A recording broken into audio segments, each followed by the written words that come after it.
They said he was invincible. They said he had no chance.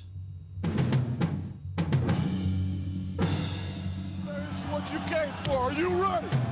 Are you ready? Let's get it on!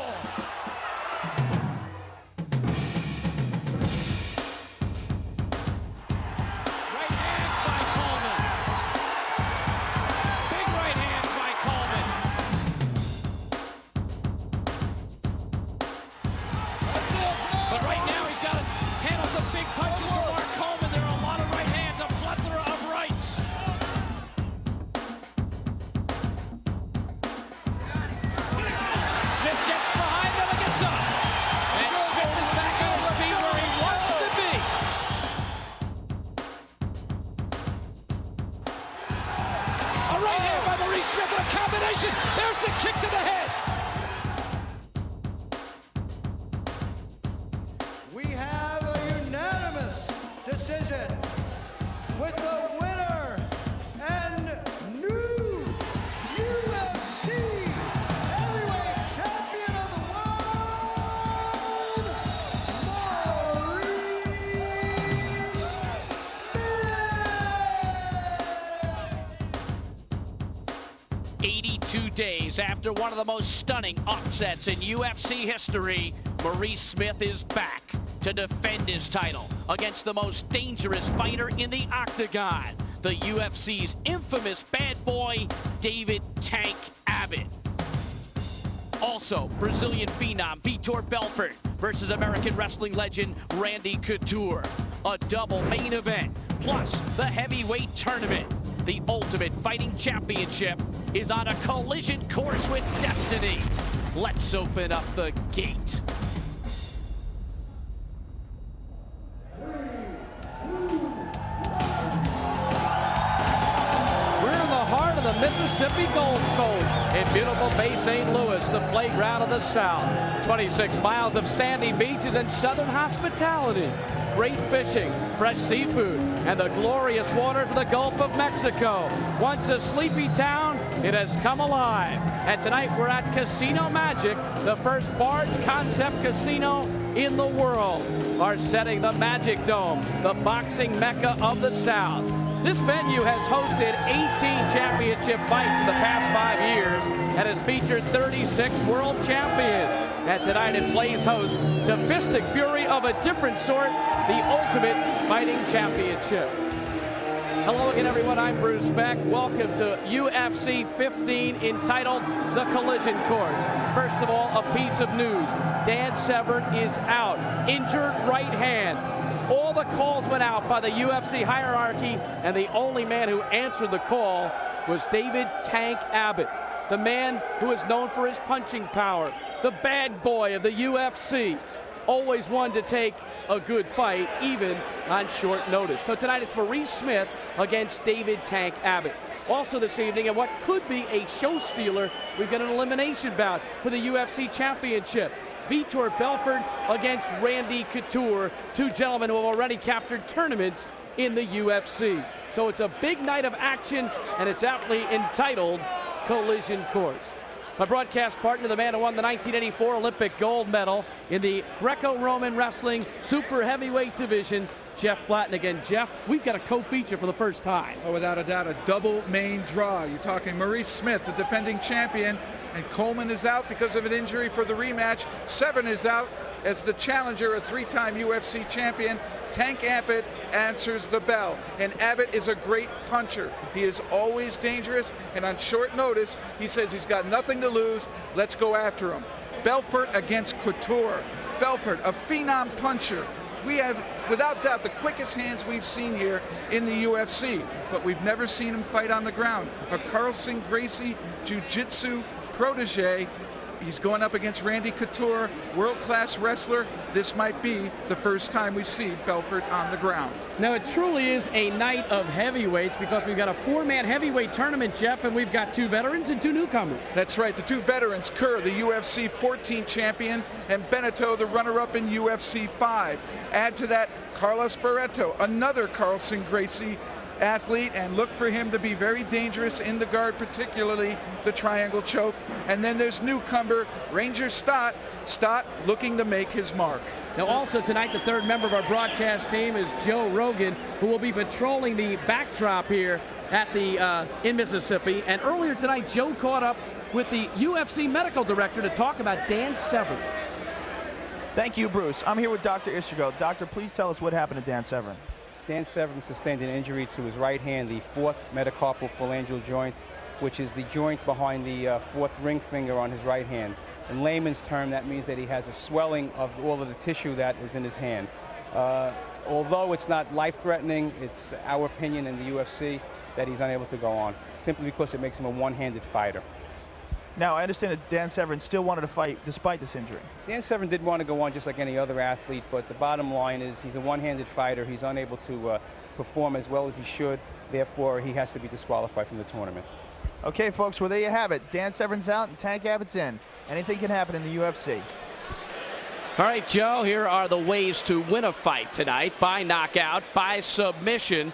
If the referee stops the contest because a fighter cannot intelligently defend himself, if the corner throws in a towel, by disqualification, or if time expires, 3 judges render a decision. I'll tell you, there's an air of excitement at Casino Magic in Bay St. Louis, Mississippi, which opened in September of 1992. Now we open tonight with the alternates in the collision course. Alex Hunter against Harry Moskowitz. Alex Hunter, Brazilian Jiu-Jitsu stylist, and Harry Moskowitz, freestyle fighter. Harry Moskowitz getting set for tonight in the UFC in his debut. Oh, I have them, but I prefer ground fighting out of all of it. If I have to stand up and fight, I will, but I prefer to fight on the ground. Here he comes, Dirty Harry, a local product, fighting out of Ocean Springs, Mississippi. Freestyle fighter, 5-2 in reality combat fights. First appearance in the UFC. A construction worker who likes the challenge of the Ultimate Fighting Championship. Wanted to do this since he saw it for the first time. Well, certainly he's a very big man. Freestyle fighting, he says he wants to go to the ground, but he's a big man with big punches, and I'm sure he wants to bring that power and size to bear on his smaller opponent. Dirty Harry. There's a look at his discipline description. And Jeff, he is big. He is a bruiser. Yes, he is. Size and power, that's probably his biggest advantage over his opponent. Says he's good on the ground, but he's also a very good striker. Look for him to probably go to that limited submissions. Well, his opponent tonight has been in the UFC before, Alex the Chief Hunter. He loves to talk about respect. Well, I respect anyone who comes in the ring, but I never assume anything about my opponent. Even if a reliable source tells me he's a striker, he's a grappler, whatever, I just never assume anything. I go in there with the idea that he knows everything and that he's good at everything. Here comes the Chief, 1-0 in the UFC, defeated Sam Fulton in UFC 14. And he did it in 2 minutes and 30 seconds when the referee stopped the contest. 12-0 in local tournaments, all easy wins. Guy who spent some time in the Marines and recon in Camp Lejeune. Jeffy's strong and 10 years in the martial arts. Yes, he is, and he looks as though he's prepared himself well for this. Great physical condition. Looks very strong for his size, very, very developed. He's a jiu-jitsu stylist, so look for him to be good on the ground. He's also capable of striking. Experience is everything, Bruce. You know that. He was a first-timer last time and found success. So he's on a roll. He's confident. I'm sure he's improved his game. Good submissions, jiu-jitsu, powerful striker. We'll see against the big man. He's going to need it. And he has limited freestyle fighting experience, but basically no holds barred mixed martial arts. He's prepared. So it's the Chief against Dirty Harry. And let's take a look at the specifics as we unveil the tale of the tape. And certainly the weight is going to be a big issue with Moskowitz at 293 and Hunter at 210. Hunter is 6 years younger, and he's giving away a bunch of inches in addition to pounds. Bruce Buffer. Ladies and gentlemen, from the Casino Magic Dome in Bay St. Louis, Mississippi. Tonight, SCG Sports presents the only event of its kind. This unique event brings together 13 of the world's most elite fighters in the ultimate testing ground, the Octagon. Bay St. Louis, Mississippi. Get ready for a collision course like you've never seen before. And now, ladies and gentlemen, it's time to begin the Ultimate Fighting Championship!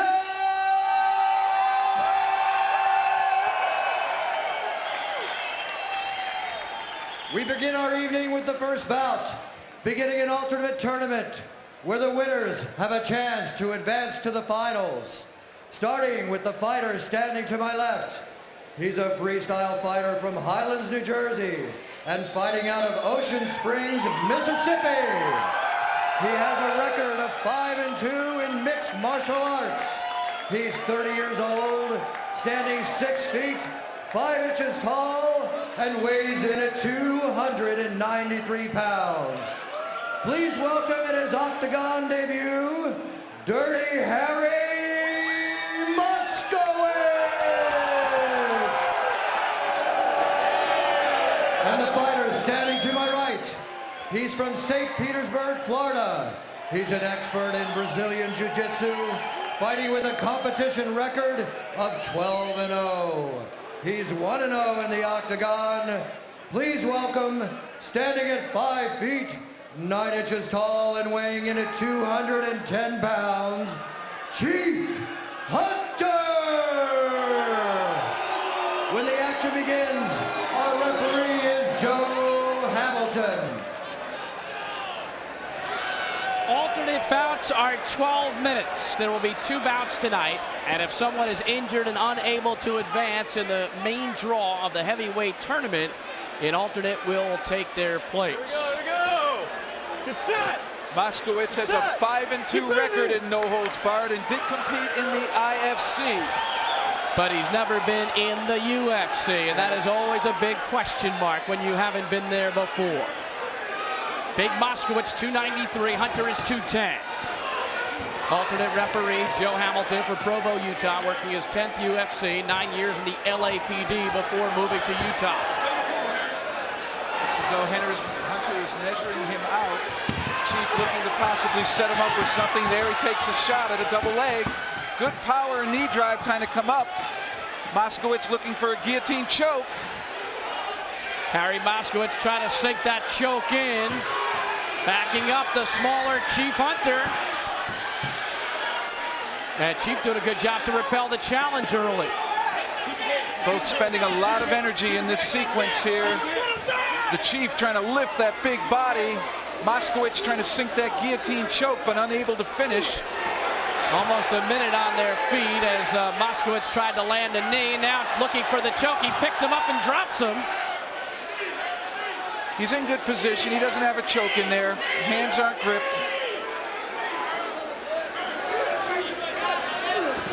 Another knee landed by Moskowitz. Again, he picks up his opponent. It's not tactically a good situation for Moskowitz to try to lift him. He really doesn't have anything. It's more of a waste of energy. Hunter tried to trip him up, but was unable to do so. Moskowitz so big. And now they break. Let's go, let's go. Stay busy, stay busy. Hamilton tells them to keep busy.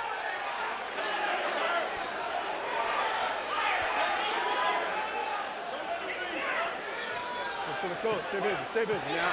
And now going for the double leg is the Chief. He runs Moskowitz all the way across the octagon. And again, that's an awful lot of energy for the Chief to be expending. He drove a big body a long way, came away without any real improvement in position. Over 2 minutes in, and all this fight has been on their feet. It's clear Hunter wants to bring the fight down. And already Hunter looks like he's winded. He did spend a lot of energy, and these type of fights they go in spurts. There's a calm and relaxed time of setup, and then there's a flurry. Then it goes down to a more relaxed pace, and then a flurry. And certainly Hunter has expended a lot of energy early, and Moskowitz is doing well at countering the leg shots. Moskowitz has picked up his opponent several times and dropped him back to the canvas on his feet. Now working on an arm. And Hunter is now hanging onto the fence and not doing anything. This technically qualifies as perhaps a stall, hanging onto the fence, and Joe Hamilton, the referee, could break this. That's all. You know the rules. And there's an elbow landed by Moskowitz. Cannot land elbows to the head or the neck area. That was more the back. Over 3:20 in. If Hunter continues his tactic, he's probably taking a break, getting his wind back. Oh, a good knee to the head. Oh, he elevated that knee and showed pretty good flexibility. Now he hammers to the chest.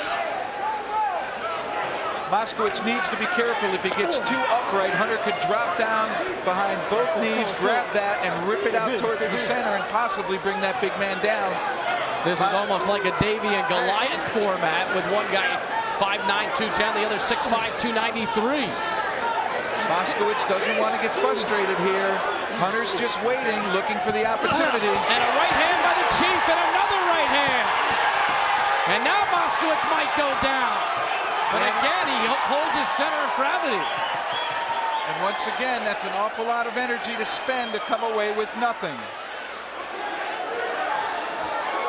But it's clear that Hunter definitely is resting when he's up against the fence, collecting himself, and then he comes out in a huge flurry. And both times Moskowitz has been able to repel that flurry. Even though Hunter had both legs, he never really got his hips underneath him to lift and finish that double-leg takedown. Moskowitz showing pretty good Another good movement knee by a big guy. And balance as well. Twice he was sent all the way across the octagon, and Hunter came away with nothing.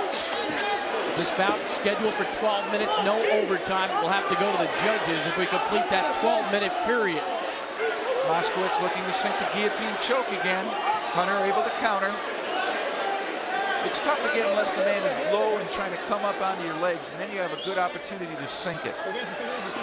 And if he's in poor position, bent over at the waist, that's another good situation to go ahead and sink it. But when he's upright like this, it's awful hard. You have to somehow manage to get his body to bend in the middle, hinge in the middle, butt back. Again, Moskowitz elevates his opponent, gets nothing for it. Hunter has spent time as a bouncer at a St. Petersburg area bar, but he hasn't thrown out guys as big as Moskowitz before. Hunter also, as a jiu-jitsu stylist, is used to people trying to choke him. He's used to the guillotine choke, and I'm sure he's taught how to relax in there, how to just get a little bit of room and let the other man squeeze and pry and waste energy trying to choke him, when in fact he's just taking that to make the man burn energy. That's really a lot of jiu-jitsu, small incremental wins, and they add up over the course of the fight. Might Hunter get fortunate to get his big opponent on the ground late where he's tired and then choke him out with his jiu-jitsu? I'm sure that's exactly where he wants to take the big guy, and even though Moskowitz says he wants to fight on the ground, it was my feeling he wanted to keep it on the feet the whole time. Moskowitz trying to apply a choke here. Yeah, he needs to hook the foot. He needs to get that foot in, and if he can get the foot in, he can arch, and it's not so much pulling on the arms, it's bowing your chest forward, inhaling and bowing your chest forward, forcing pressure to the back of the head. Oh, a good move by Hunter. He's in the side mount. This fight can change radically now for Hunter. Hunter knows exactly where he is. He's resting. How tired is Moskowitz? Moskowitz right now is unfortunately caught in a side mount. He is now and should start to try to move his hips to try to get him into the guard. Hunter is waiting. He is going to raise up and start to throw blows down towards Moskowitz, and now he's mounted him. He's mounted him, and let's see if Alex the Chief Hunter can land some blows. Moskowitz looks tired. See if Moskowitz can get Hunter back into the guard. Right now he's content to lay there and just work with his hands to prevent blows, but the key to getting out is your hips. And Hunter has both those feet underneath the buttocks of Moskowitz, and if he elevates that, Moskowitz is grounded. He won't be able to move. Stay working, stay working. Positioning, the great equalizer when you're dealing with a huge weight disadvantage, and right now it is the Chief who is in good position with the mount. Stay working, stay working. Hunter studied under legendary Brazilian Jiu-Jitsu world man Sergio Montero. Let's go, stay working, stay working. Moskowitz trying to get some energy up to reverse Hunter. To really roll the man, you have to go directly over your head first to make the top man in the mount plant his arms. Once his arms are caught, you had to hook one of his feet with your heel, and then you can roll him. Almost 8:30 in. Bout scheduled for 12 minutes, no overtime. Another effort, but not good enough by Moskowitz. And Moskowitz needs to be careful. If he rolls to the side that way, he may Stay working, keep it working. He may make his back vulnerable, and Hunter will take his back, get behind him, and look for a full naked choke. Another effort that proved to be feeble by Moskowitz. This is alternate bout 1. Ultimate Fighting Championship 15 collision course. 9 minutes in, 3 to go. Well, it's so hard to tell who is winning this fight in striking. This has been the only action on the ground. And in terms of aggressiveness, it's been Hunter who's been attacking Moskowitz the whole fight, trying to take him down. Hunter trying to enhance his position, but he's right up top where he wants to be. Maybe he needs to score a little more. Well, it doesn't seem that Moskowitz is in any hurry to get Hunter off of him, to break them out, to get him into his guard. He's not trying to do that at all. Just every now and then he's rolling sideways, and it's really not an effective reversal technique. Again, he's got to move forward to get Hunter to plant his arms before going sideways. I don't know if he has the energy right now to make a reversal. 10 minutes in, 2 to go. And it was Hunter who took over this fight with the side mount and then the full mount after about 6 minutes. So he's going to end up, as far as the judges are concerned, I would think, with the domination. It's a close fight, but I do believe at this point Hunter is ahead. He's controlling the ground, and he's been the aggressor. Again, the strikes, even though he's in the mount, he is not really hitting Moskowitz with any effective punches. Yes, they are landing, but none of them are hurting Moskowitz at all. He's going to win for ground attack, and he's going to win for overall being busier. I believe that is the case at this point, Bruce.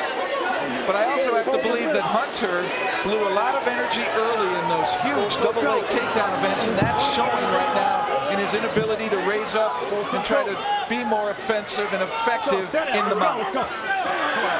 And now, alternate referee Joe Hamilton will separate the fighters with a little bit over a minute to go. If there's a lack of action, the referee has the authority to restart the fight. And that's exactly what Joe did.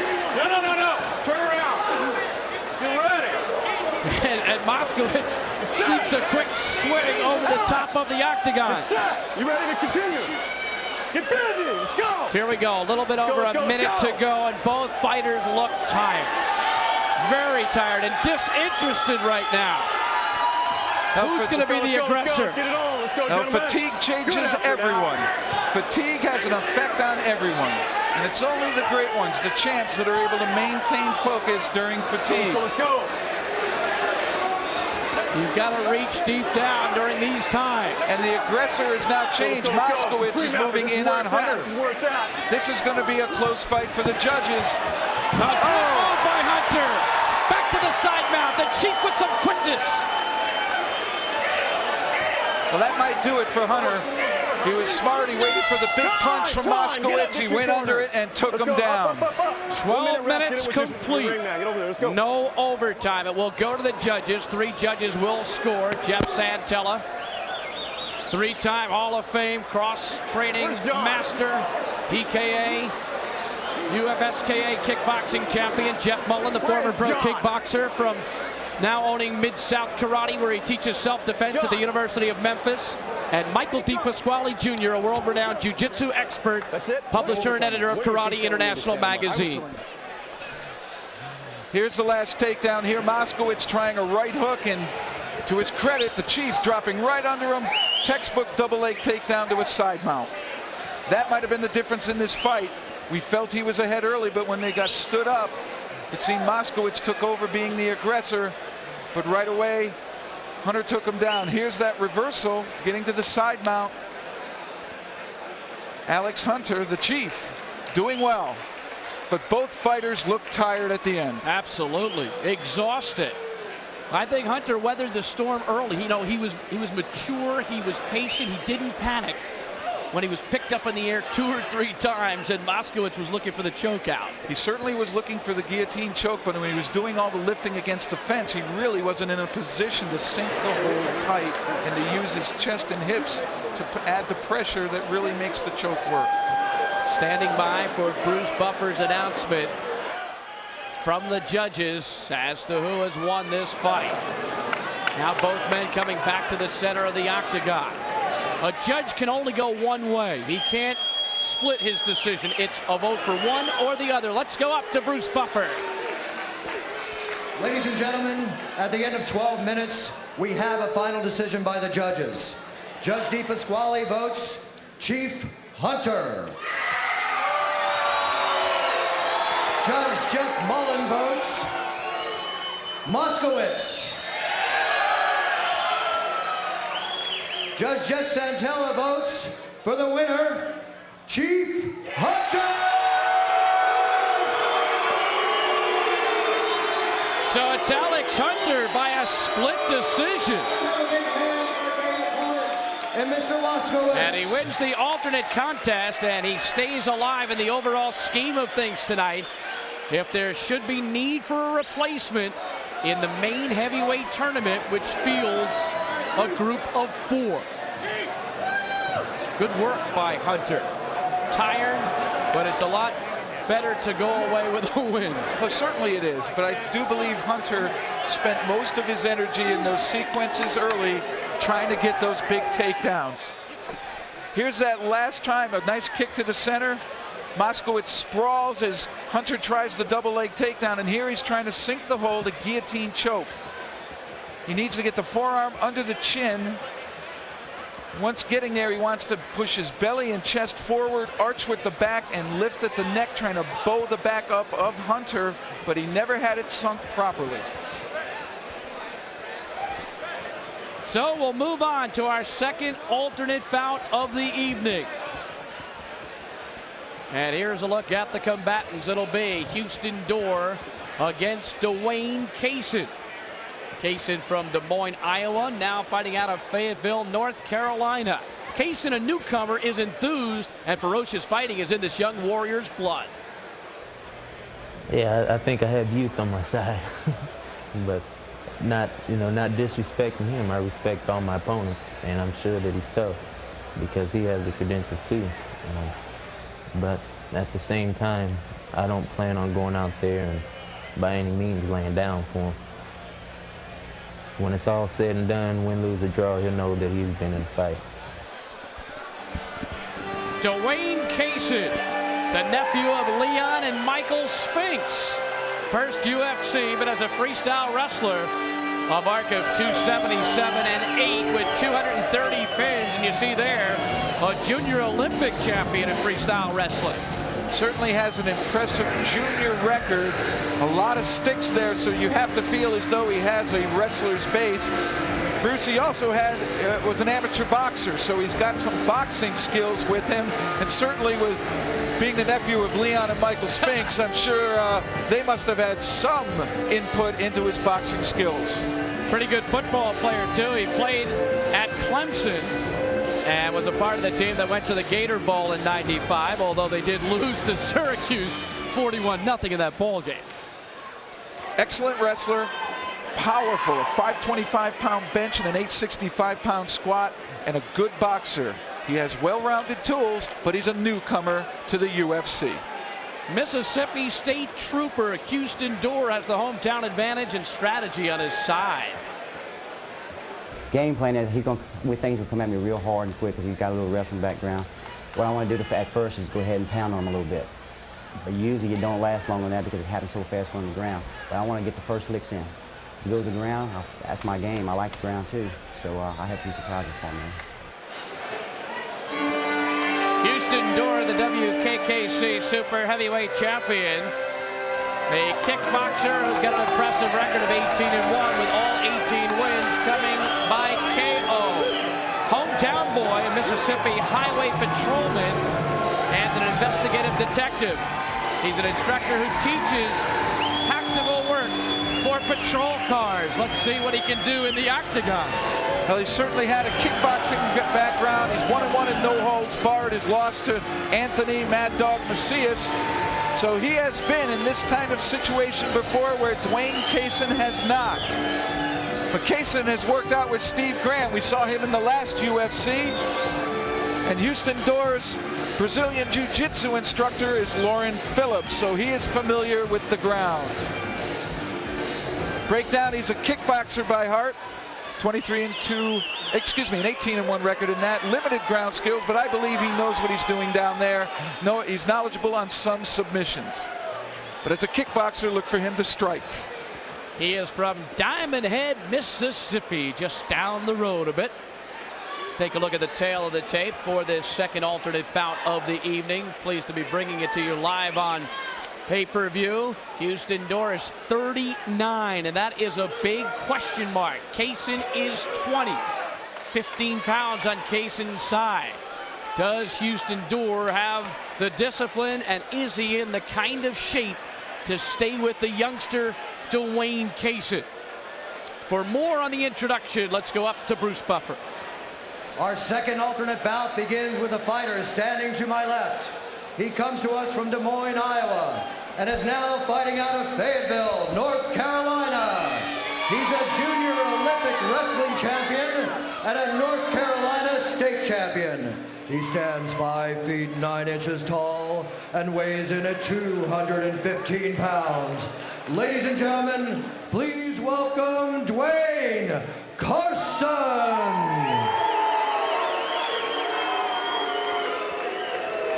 And his opponent standing to my right, he is the WKKC Super Heavyweight Kickboxing Champion with a record of 23-2 and 17 by knockout. This fighter is from Diamond Head, Mississippi. He stands 6 feet 1 inch tall and weighs in at 200 pounds. Ladies and gentlemen, please welcome Houston Dorr.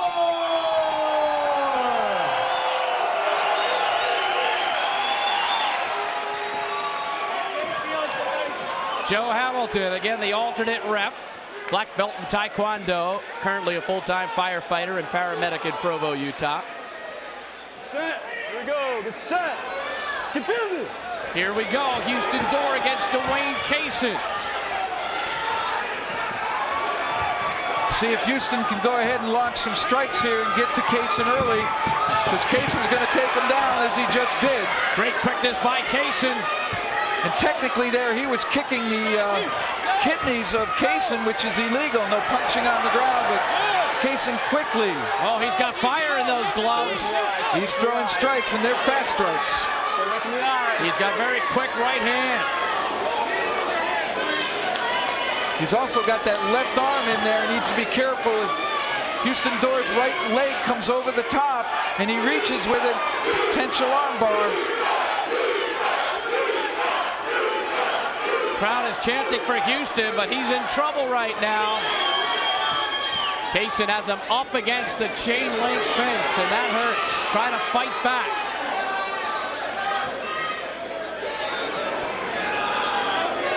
Cason in a fully flexed position. But he's got to continue to work if he doesn't want a stalemate. He's in a close guard.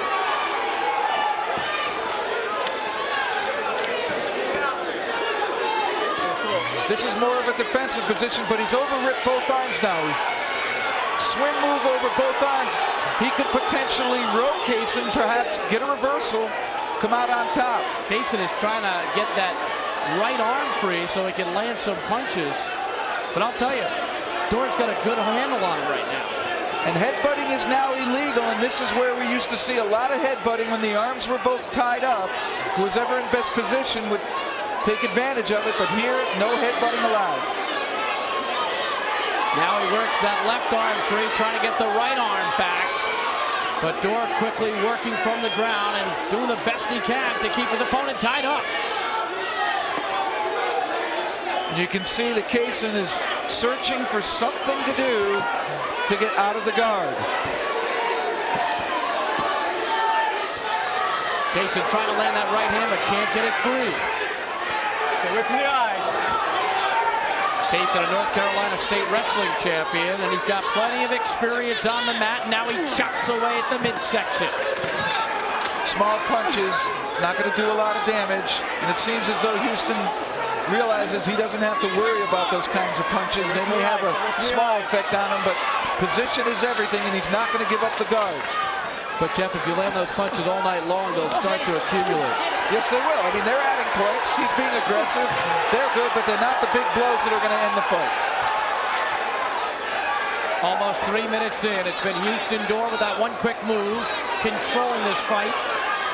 Rather, Dwayne Cason controlling the fight with Dorr on his back. And Cason, the wrestler, must not get frustrated. That has been the biggest problem with wrestlers in the UFC, and that is their frustration in the guard, and then they get overly aggressive, and then they get themselves into trouble because they reach with their arms, and then they get submitted. Looked like Cason might have been looking for some kind of ankle bar or knee bar down there for a moment. It almost looked like he was going to do a professional wrestling move, the crab, and step over the legs and sit back on him, Dorr's back and arch, but oh, there's a couple good blows. Cason, a couple miss, a couple score. Oh, those are some tough shots. Look out, that's over. It's over. Dwayne Cason knocks Houston out the door. And the referee stops the contest. That was enough punishment for Houston Dorr. Wow, when he finally got those arms free, Cason showed us what he had, and he had plenty. And also you could tell when he was landing those big blows, it was no longer a closed guard, but an open one, which allowed him to move up, raise his backside, be able to get good leverage punching down. Some concern over Houston. He was a little bit wobbly going back to his corner. They're going to sit him down, check him over right there. And it's evident that Cason has some fast hands. He was able to go ahead and throw multiple blows in a hurry. And looking at him physique-wise, he's very powerful. They had some good sting to him. And right now, some concern for Houston Dorr, who is being looked at by Dr. Richard Istrico. Assisted tonight by Dr. Todd Coulter and Dr. Lance Barnes, two local physicians from Mississippi. As always, the UFC using a triage room on the ground to check each fighter before he advances in competition. It started out early, a kick, and as soon as he went for the kick, Cason went for the legs. Good double leg. Nice penetration, step and power, driving him down, but he landed in the guard. Ladies and gentlemen. Bruce Buffer standing by. Ladies and gentlemen, the referee has stopped the fight at 3 minutes and 43 seconds with the winner, Dwayne Cason! Let's have a big hand for Houston Dorr. 3:42, Dwayne Cason. Referee stops contest. There's the mutual respect of the UFC with the fighters sharing some last-minute thoughts following the bout. And again, Dwayne Cason wins an alternate bout, and that means that he has the chance later of moving into the main draw should anyone be unable to continue in the collision course heavyweight tournament. And certainly we're looking at someone here who probably could get under 200 pounds and be a middleweight as well. He certainly has great skill, great striker, tremendous takedown artist. He looks as though if he keeps working hard, he could be a great wrestler as well. You know, he was in the Gator Bowl in '95 for Clemson. That's right, and he's a weightlifter. In high school, he once squatted 865 and benched 525, weighing only 185 pounds. What does that mean? He claims to have done all that, and to me, that is phenomenal. I mean, that's an awful lot of weight. Trained and managed by Jim West, is just a class guy in the martial arts game. Certainly is, and he's well respected, and he's got a great protege there, someone we can look forward to seeing. So we're through the alternate bouts, but we still have much more to come tonight. It's a big evening. We've got a double main event. Maurice Smith and Tank Abbott is the UFC Heavyweight Championship fight, with Smith defending. Tank replacing Dan Severn. And then in the title elimination bout, two guys who have already won tournaments in UFC style competition. The undefeated phenom, Vitor Belfort, and he takes on Randy Couture, who is a well-known American wrestler, really a genius as far as wrestling is concerned in the United States. Now, I talked earlier about Randy Couture, one of the great American wrestlers who's preparing for tonight's battle.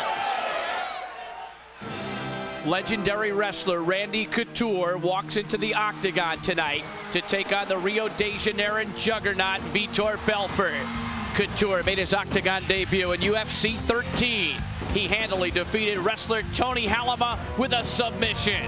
The 34-year-old grappler was the outstanding wrestler in the United States at the 1997 Greco-Roman Championships.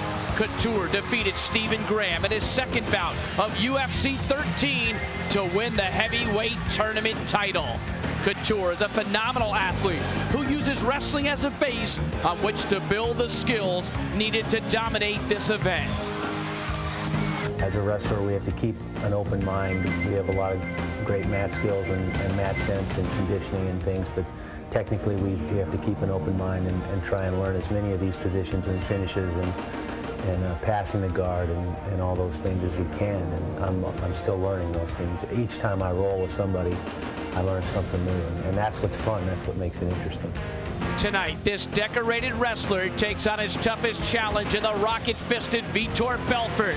One thing's for sure, if things go Couture's way, the mystery of Belfort's touted groundwork will be revealed. Just have to time his approach. Use motion. He's going to have obviously stay with me if I move. Same thing in wrestling. And this time his approach. If he's close enough to throw blows and hit me, then he's close enough to be taken down. So we look forward to that action coming up later. The UFC title elimination bout between Randy Couture, UFC 13 heavyweight tournament winner, and Vitor Belfort, who won UFC 12 in the heavyweight tournament division. Here's the way the heavyweight tournament unfolds tonight. You've got to win 2 bouts. To win the tournament, it puts you in position for a title shot perhaps down the line. We've got Greg Stott and Mark Kerr and Dave Beneteau and Carlos Abbott going toe-to-toe.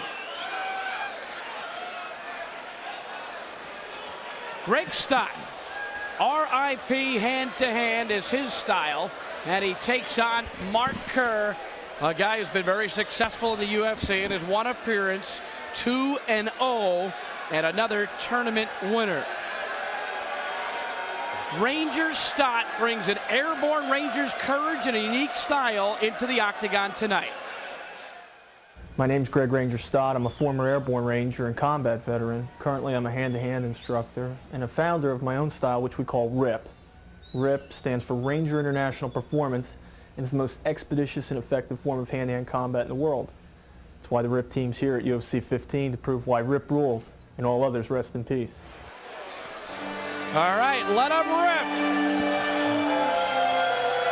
He draws heavily from Wing Chun, Kung Fu, and also Sifu to base his style of RIP. He's managed by the UFC legend, Charlie Angelo. Certainly is, and he's also a veteran of Granada. This man has seen action both in the battlefield and in the battle of one-on-one NHB combat. And I've also run into him on the Tough Man circuit. He won the North Carolina Tough Man Championship. 30-0 in U.S. Army's hand-to-hand bear pit fights. You know those guys are for real. He'll break down a knocked-out striker. None of his fights, he's 7-0 bare-fisted, have gone more than 90 seconds. Extremely aggressive, that fits the persona. Claims to be excellent at submissions, but he's too busy knocking out people, so I don't think he spends a lot of time on the ground, and he's a former Ranger. The smashing machine, Mark Kerr, comes to UFC 15 with the UFC 14 tournament title. He says he has experience and a good teacher. Well, I think a little better preparation. I think that just watching the whole event, watching how things unfolded, I realized that you know, strength plays a factor, skill plays a factor, but the bottom line to all of that is conditioning. So, you know, I took a lot more time preparing cardiovascular-wise and trying to really get a good game plan like that coming into this, knowing that you know, the competitors that are in the tournament are going to be, you know, pretty fit, and that's going to be my advantage, I think. Máquina de Beiter, the smashing machine. The Brazilian fighting magazines nicknamed him that, and we saw that in the last UFC. He was the NCAA Division I champion in wrestling at Syracuse University, beating Randy Couture of Oklahoma State 12-4. That was a great bout as well. He also upset the defending national champion, Rex Lohman, in the semifinals. So Lohman from Ohio State, where Coleman went to school. So these guys have known each other a long time. Trains at the Hammer House with Mark Coleman. He looks pretty ripped to me. Yes, he does. World-class wrestler, no doubt about it. He is a physical specimen, and that's kind of his nickname in the U.S. martial arts world, is the specimen. However, the Brazilians call him a smashing machine because of his valet tudo appearance, his inaugural appearance, where he beat Fabio Gugel in a 30-minute, very exciting bout.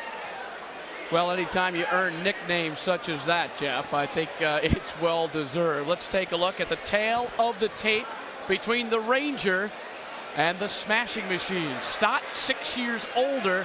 Kerr has the weight advantage and the height advantage. He's 31 pounds bigger than the Ranger, Greg Stott, out of Raleigh, North Carolina. Bruce Buffer with the formal particulars. Ladies and gentlemen, we are now about to begin our heavyweight elimination tournament. Beginning with the fighter standing to my left. He hails from Raleigh, North Carolina. He is a former airborne Ranger and an expert in RIP hand-to-hand combat. He holds a record of 30-0 in the United States Army full contact competitions. He is also the winner of the North Carolina Tough Man contest. He stands 5 feet 9 inches tall and weighs in at 222 pounds.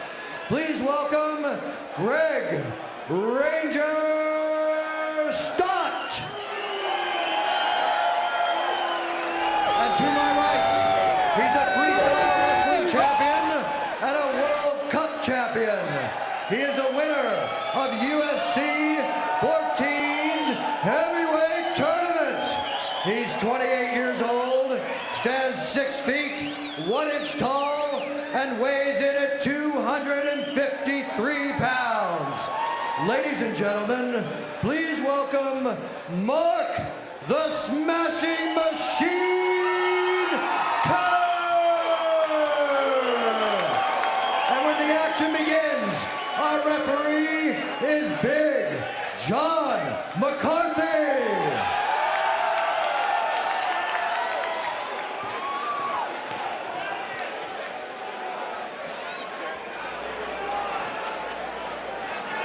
Bruce, this should be a great fight. Stott's going to come right across the ring at Kerr. His style of fighting is let's get it on and punch. Kerr, a little more seasoned in NHB, and he's been in the octagon before. So here we go. Mark Kerr quickly going after his opponent. Greg the Ranger Stott. The Ranger goes down. One knee. That's one knee. That is over. It is over. It was a knee. McCarthy saw him go down hard. quickly ended the bout. Oh my. You stay right there. Don't stay here. You stay right there. That's right. You stay right there. You stay right there. Wow. Well, he made the mistake of ducking down when Kerr tried to go upper body wrestling with him, and Kerr just brought the knee up, dropped him, and you saw Kerr looked at Big John McCarthy before going after him anymore. He stopped right away. He knew he hit him well. Wow. 1 second, we'll get you to the center and verify. I was surprised. I thought Stott would come across and start to punch. Kerr came in, just a straight tie-up wrestling, and like a kickboxer, brought that knee up hard from the outside, caught him square. Wow, what a delivery. Did you see the legs go straight? He went right down. Kerr with a massive knee strike. And Kerr backs off here. McCarthy comes running in, but Kerr does not throw any more blows anyway. Oh, he knew it. You could tell. Kerr was looking at his head. He knew that Stott was basically out. That was frightening. Kerr looks powerful. Stott is okay. That could have been the fastest fight in UFC history. That was quick. Bruce Buffer is standing by. Ladies and gentlemen, we have a winner at 19 seconds by knockout, Mark the Smashing Machine Couture! Let's have a big hand for Greg Ranger Stott. So Mark Kerr effectively, powerfully comes away with the W in 19 seconds, a KO. The ref stops the contest. The Smashing Machine well oiled and in good repair. Whoa. I used the word ferocious with Mark Coleman. I think you got to use it tonight here. Well, they both kind of measured each other, and then all of a sudden it's Kerr who's going to come in, tie up with the head. And as he ties up with the head, you see Stott go ahead and put his head down. Once he put his head down, Kerr brought the leg up, brought the knee up, caught him flush in the face, and Stott's legs went stiff. He fell like a tree. Here it is from another angle here. Kerr reaching, trying to tie up the head. Very normal in wrestling. Once he does that, right here, you see Stott put his head down. Once that head's down, Kerr is free to bring that knee up, and he delivered it in ferocious fashion. Let's go to Joe Rogan. I'm here with Mark Kerr, the champion, with the fastest victory in UFC history at 19 seconds. How you feeling? I feel pretty good. It's I didn't really know what to expect going out there, but I feel good. Well, again, the world-class wrestler, you're showing your diversity with striking. Incredible knee, beautiful fight. How are you feeling now going into the finals? I feel good. I didn't really expend a lot of energy. The nerves are down now, and now it's just focusing on the winner between Barreto and Dave Beneteau. I'm just really fortunate to be here, and I have to thank a lot of people, and I feel good. I feel good tonight. Well, congratulations. I got to say it showed a lot of sportsmanship that you didn't hit the guy after that. That was really excellent of you, true champion, and good luck in the finals. Thank you. Thank you. Back to you guys. Well, it wasn't the quickest in UFC history. Don Frye beat Thomas Ramirez in 10 seconds, and Gary Goodrich took care of Paul Herrera in 13 seconds. But this one was close, and it was one blow, Jeff, and it was fast and furious. You can tell that Kerr's been doing his homework. He's cross-training. He's learning how to use his total body as a weapon, and what he did right there as a wrestler, he closed the distance, felt that Stott couldn't strike him, and when Stott put the head down, he opened himself up towards that perfect knee, and Kerr took full advantage. And that's a very big advantage because, as Kerr said in that interview, didn't waste a lot of energy. Now he can sit back and watch. And the whole concept of reality combat fighting today is to cross-train, to work on different aspects of your game. Here is a wrestler who's showing us something else. Without a doubt, the Ultimate Fighting Championship, when it started, was sort of a discipline against discipline, and what it has evolved into is well-rounded fighters take what works, discard what doesn't, use anything from any discipline. And fighters learn from each other, hence they're training with each other as well. All right, we've got a double main event tonight, part of the focus this evening in Bay St. Louis, and Vitor Belfort and Randy Couture hook up in an elimination bout. Both are undefeated. And then later tonight, we finish off the evening with Maurice Smith against David Tank Abbott, who is subbing for Dan Severn, who is out with a wrist injury. Now we caught up to both Maurice Smith and Tank Abbott and got their thoughts heading into tonight's UFC Heavyweight Championship contest. My heart's got me a long way, and I'm not going to go out and try to do anything but fight. And if we have to go the distance, my heart will be there. I respect Tank as a fighter for a short time. He is a very tough fighter. There's no question. Just his main problem has been only long term. In that short span, he is very dangerous, and that's something that I respect from him. Now I foresee him either one, coming right at me, take me to the ground if he can, or two, if he stands up with me, it would be not quite as smart, because I know I'm a better stand-up fighter than he is. But that's not to say that he can't knock you out. Tank is very tough, and people might make fun of him or whatever, but you gotta respect his power and his desire to fight.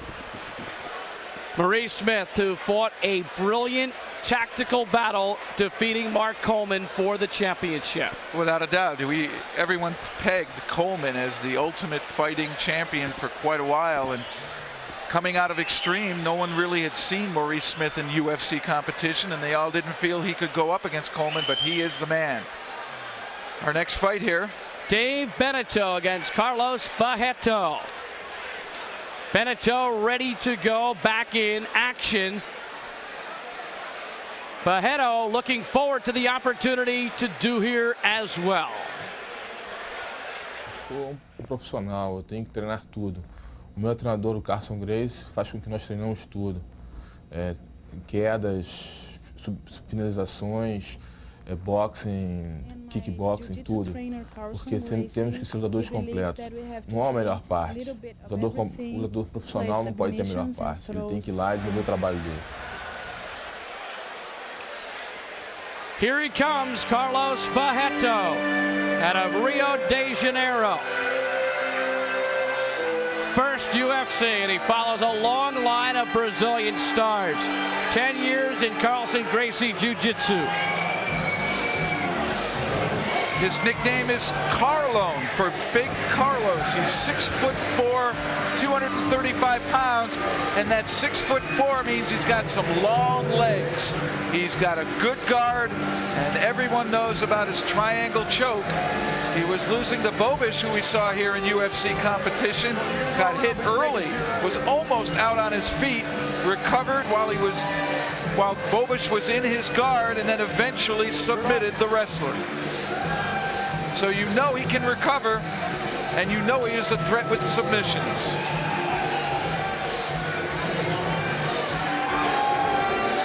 He won the Universal Vale Judo Championship in the year past.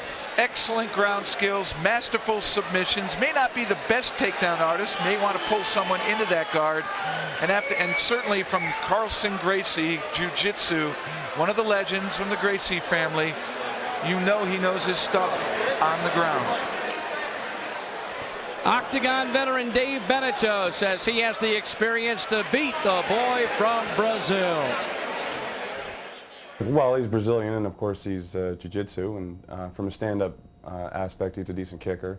Not a bad puncher. He's good at the ground game. Surprise, surprise. And he's well conditioned. And he's got a good head for the game. So all around, I think he's like a triple threat. But, I'm up for the game. Good to welcome back Dave Beneteau. 2-3 in the UFC. His last appearance was Ultimate 95. He was injured in UFC number 9 and did not fight. He has lost to Dan Severn and Oleg Tiktarov, a runner-up in UFC 5.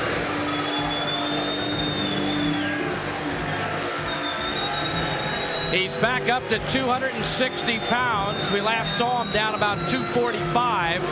For the Ultimate, he feels more comfortable here. Four-time Canadian Amateur Wrestling Association champion. 17 national titles. Beneteau, a superb puncher. That's his strength. He can take down, and as we've seen, all of his losses have been to submission. So he needs to be careful, and he says he's worked on his ground skills. Runner-up in UFC 5. And here's a look at the tail of the tape for this battle between Barreto and Beneteau. One big Carlos, Beneteau known as Dangerous Dave. Wrestling and jiu-jitsu, 30 and 29. Barreto 2 inches taller. Beneteau's got a 7-pound advantage. This could be a very interesting fight. It could be quick. Let's go to Bruce Buffer. Our next heavyweight elimination fight begins with the fighter standing to my left. This 1996 World Jiu-Jitsu champion is making his octagon debut. He is a member of the Carlson Gracie team and hails from Rio de Janeiro. Standing 6 feet, 5 inches tall and weighing in at 253 pounds, please welcome Carlos Barreto.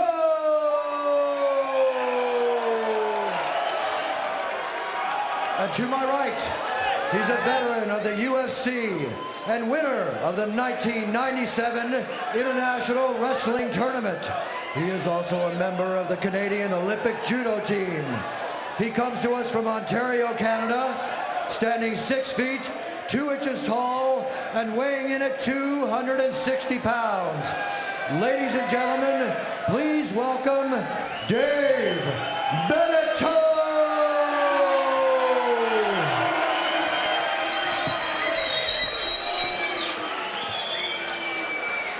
Big John McCarthy, third man of the octagon, his 16th UFC. He's done 100+ no-rules fights.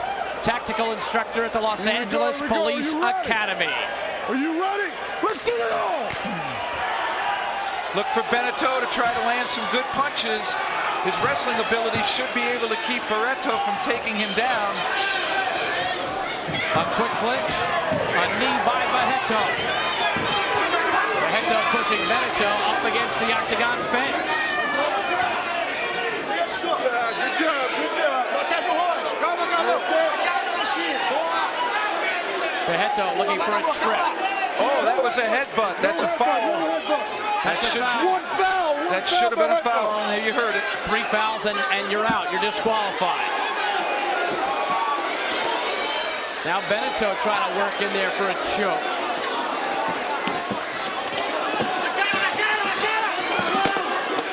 Beneteau needs to be careful. If he puts that head down, he could wind up eating a knee as well. And it's interesting, it's Barreto spending a lot of energy trying to take Beneteau down. His game is on the ground. A little over a minute in. Up against the octagon fence.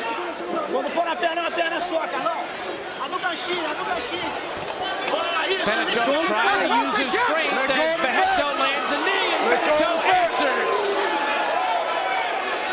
Barreto's hanging on to the fence. That's why Beneteau is unable to move. He's pinned in there.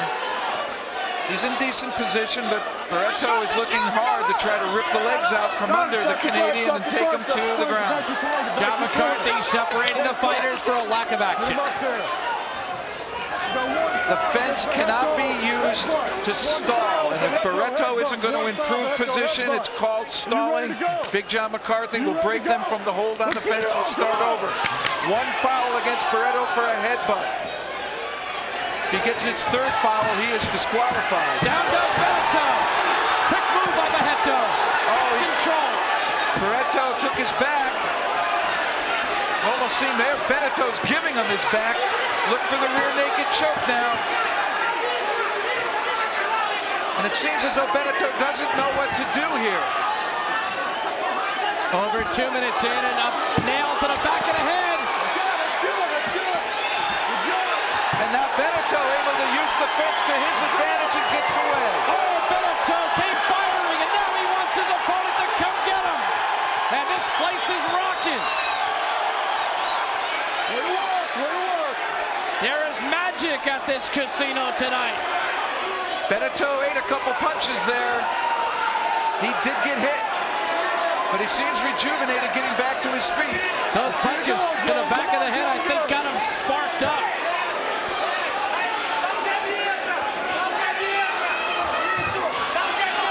make the move here. Both of them measuring. Beneteau bull rushes him. No punches thrown. Beneteau pushed up against the octagon fence. Conditioning now will become a factor. Beneteau weathered one storm. A right hand landed by Barreto.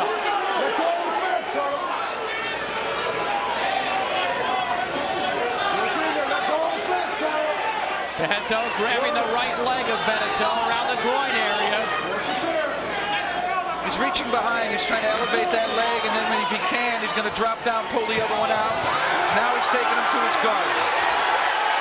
Beneteau trying to land some punches. He doesn't want to keep those arms straight down into the chest of Barreto. Oh, couple of good shots. Right hand by Beneteau.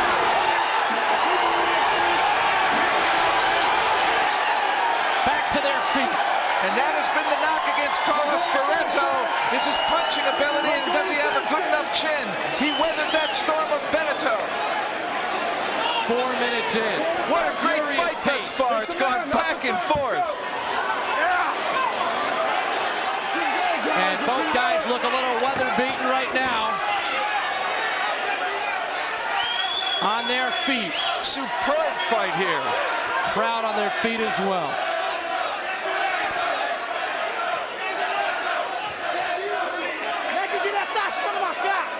Canada against Brazil.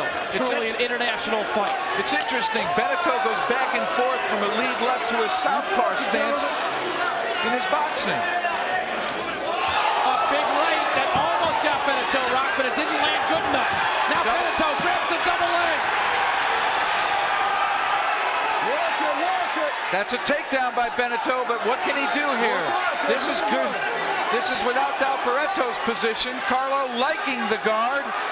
And watch for him now to go up and try for arm bars or triangle chokes. And that kick just missed.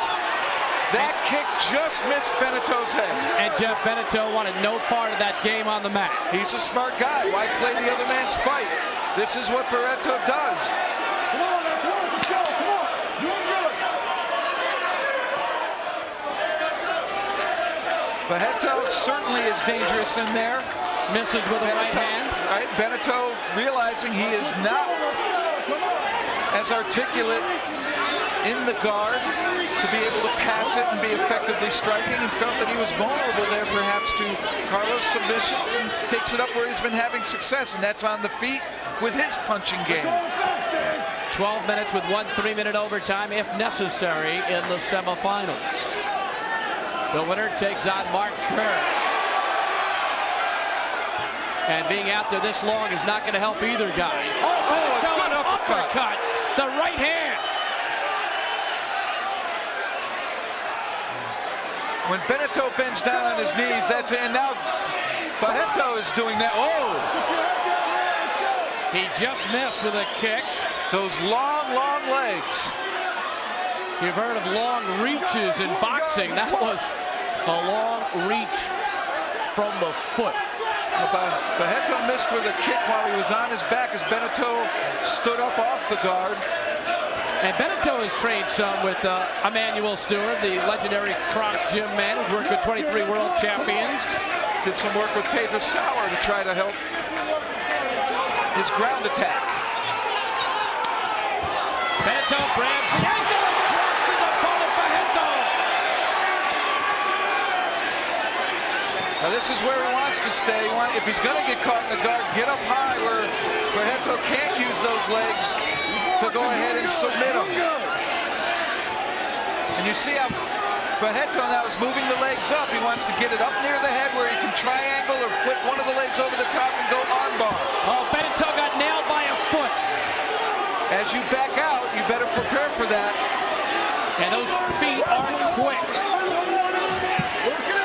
Beneteau trying to land that right hand. He's got a good one.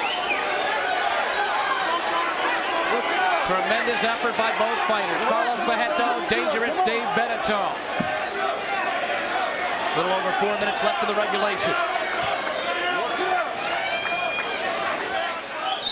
And up here, Dave's all right. He's away from the legs. It's when he gets down low or Carlos goes up on his shoulders, rocking backwards and brings his legs up towards Beneteau's head. That's when the trouble starts. That's when Carlo becomes dangerous. 8 minutes in. On his back is Barreto. And at this point, Beneteau can think about staying in here and staying up high and not being too much more aggressive. It's a very, very close fight. Somebody's bleeding. There's blood on Barreto's chest. Someone's bleeding. I think it's coming from Beneteau, or it might be coming off the nostril of Barreto onto Beneteau, back onto his chest. There's that leg again, and almost past the guard. Nearly got to a side mount. Beneteau still working. McCarthy saying, okay, you guys are looking good. As long as I see action, I won't restand you. Those are little punches thrown by Barreto, no damage, but they're irritating there. Now Beneteau's doing the same. He needs to score some of those little punches to keep even with Barreto. But without a doubt, he is in better position when he's up high rather than moving down low where the legs of Barreto move up. 9 minutes in. Keep it working, gentlemen. Come on. Barreto, a big-time wrestler. And again, Barreto moving him down. Beneteau went to 4 world championships from 84 to 87. Barreto recently won the Iron Fist Tournament Heavyweight Championship, beating Daniel Bovich, Kevin Randleman, and Geza Kalman consecutively. Here it comes. Nearly got the armbar. Slipped the leg over the top, nearly got the armbar, and Beneteau wants nothing to do with those legs. Well, those feet are fast and dangerous. And it appears as though Barreto has the edge in conditioning. Beneteau sweating hard. Seemed to want to break to collect himself, and Barreto's giving him no space. I agree with you. Barreto is looking stronger right now. A foot stomp. And we haven't seen that for a while. Since the days of Marco Huas.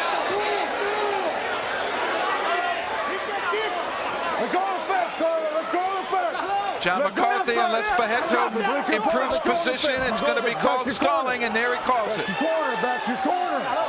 And you can see Beneto's hands are on his knees. He is fatigued. Barreto also fatigued, but he seems to be in a little bit better shape. Turn around. Are you ready to go? Turn around. Blood in the nostrils of both fighters. You ready? Let's get it on. Come on. Two tired warriors. A great fight. It's gone back and forth. Beneto's got takedowns and some good punches. Barreto, a few kicks, his own few punches. Does Barreto have the energy to raise that leg one more time? Beneteau snuck a straight right hand in there and got out of trouble. Another good double leg takedown by Beneteau. He is in the guard once again.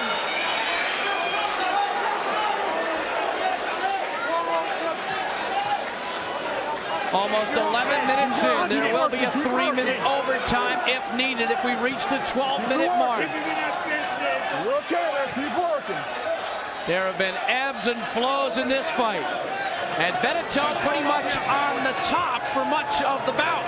He has 3 big double leg takedowns now. He's got his own punches. Barreto landed a couple kicks, though, and he has also landed some punches. So this is going to be awful tough to call. It's a interpretation of the judges what's winning on the ground. Takedowns or staying in the guard. That's a difficult call. Striking is about even. Aggressiveness is about even. And right now Beneteau needs to flurry some, but if there's going to go into the overtime, again, he wants to pace himself. He doesn't want to burn out. Barreto seems confident to stay here. Again, he's doing those little punches to irritate Beneteau and make him move. Final seconds of regulation. Heavyweight tournament, collision course, UFC 15, Casino Magic, Bay St. Louis, Mississippi.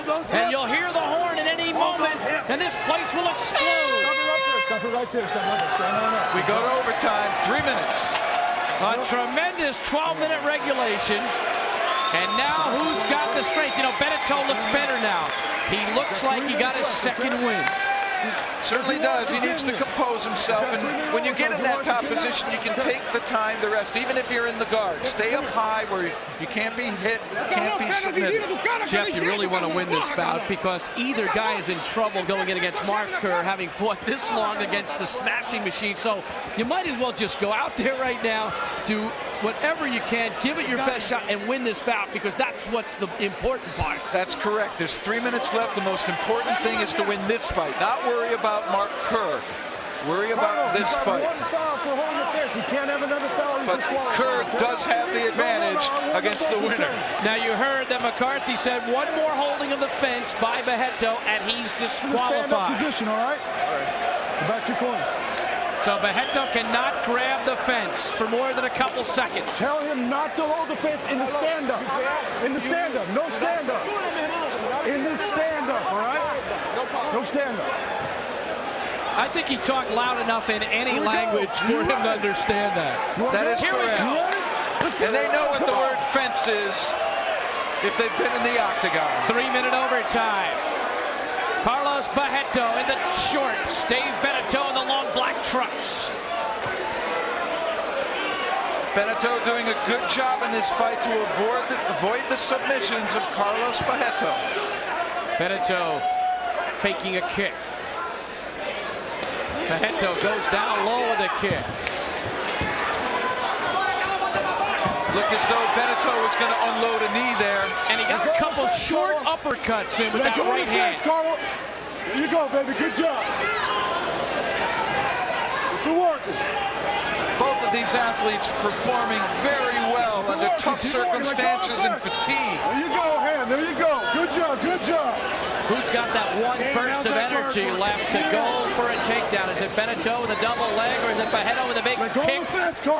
Yeah. It might come down to whoever has the last fury, the last flurry, the last thing that the judges see might decide this fight. You're right. There you go. Come on. 2 minutes to go in overtime. Let's go. You can hear McCarthy encouraging the fighters. Take it out. And this is unusual now. Barreto is in a guard. Beneteau might be here for the rest of the fight. And this is more the Brazilians' game. Barreto trying to unleash some punches. Good job. Good job. You can hear McCarthy in complete control of this bout. A minute 20 in overtime. A little bit of a swim move here to clear Beneteau's arm over Barreto's head. But that's exactly what Beneteau wants to do, is to keep Barreto close so that he can't raise up and throw punches. Coming up on 1 minute in overtime. Was that last takedown by Barreto enough to sway the judges? Now Beneteau's pushed up against the fence, so if he wishes to buck his hips and arch to keep Barreto from hitting him, it could be a little bit difficult because the fence is keeping him from moving. I don't think Barreto wants to make a mistake here. Right hand by Barreto, short, chopping to the head. I don't think Barreto wants to make a mistake. No, it looks that way, but you got to give credit to Beneteau. He is keeping Barreto from moving up and trying to pass the guard, and he's certainly blocking any errant strikes, particularly heavy strikes, that Barreto can launch. Coming up on 15 seconds in this fight. Technically illegal. That could be a foul, and it is. That was kicking the kidney. That's illegal. Final second to the bout, and this one looks like it will go to the judges. And that's going to make this fight even tighter. Each fighter now has one foul apiece. Boy, this is the closest fight I think I've seen here in the UFC. And Jeff, up top, I said it could go to the distance. It could go quickly.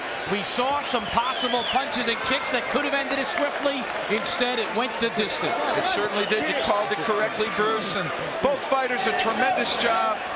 Each of them sticking to the talents that have made them successful. And each of them knowing enough defense to keep the other strengths from coming to bear. Overtime takedown. Let's see the last one. Well, Beneteau's up against the fence. Carlos's head's down. He's looking to pick this leg here. What he's going to do is try to rip it out this way, bring Beneteau's body down. And here comes the rip. down, and Beneteau, realizing he's going to get caught down, immediately goes into the guard. Smart move, good takedown. Early in the fight, up against the fence, being pulled down into the guard. That's actually a half guard right there. Beneteau looking to strike, and he gets on corked here. He gets a few down into Barreto's head. Right here. Using the knee nice to isolate the head as well. Good striking by Beneteau.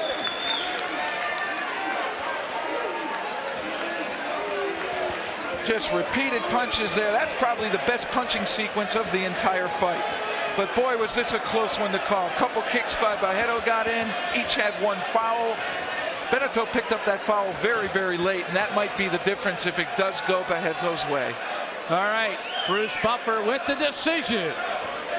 Ladies and gentlemen, the judges have reached a unanimous decision. For the winner, Dave Beneteau! What a sweet victory for Dave Beneteau, who waited so patiently for a return to the octagon. A multitude of injuries kept him out of action, and now he comes back and he wins a tremendous battle against Carlos Barreto, and I'm surprised it was unanimous.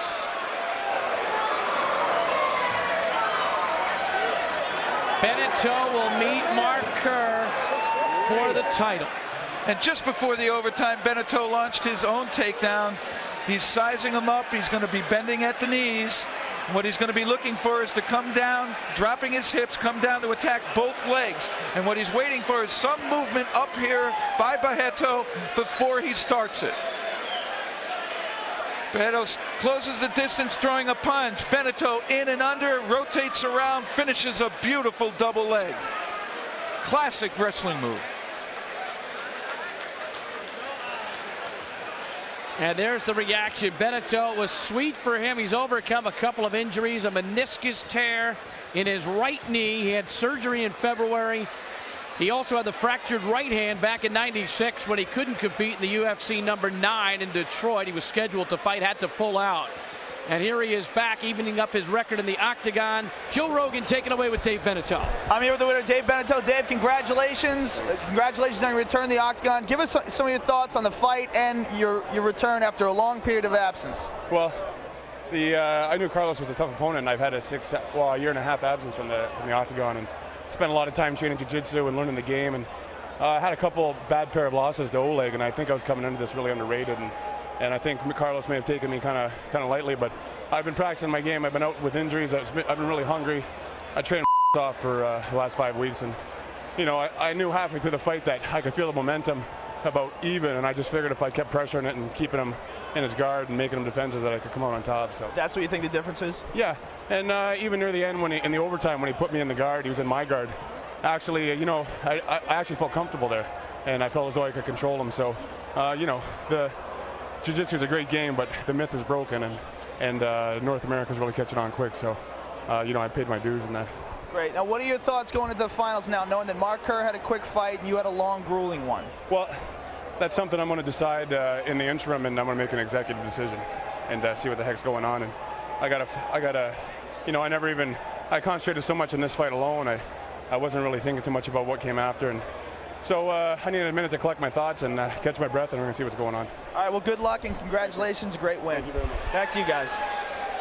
So a tremendous performance by Dave Beneteau, but now he has the unenviable task of taking on Mark Kerr, who won in less than 25 seconds and looked like a powerhouse. But Beneteau's return to the octagon has to be considered a success off that smashing victory, a unanimous decision here in Mississippi.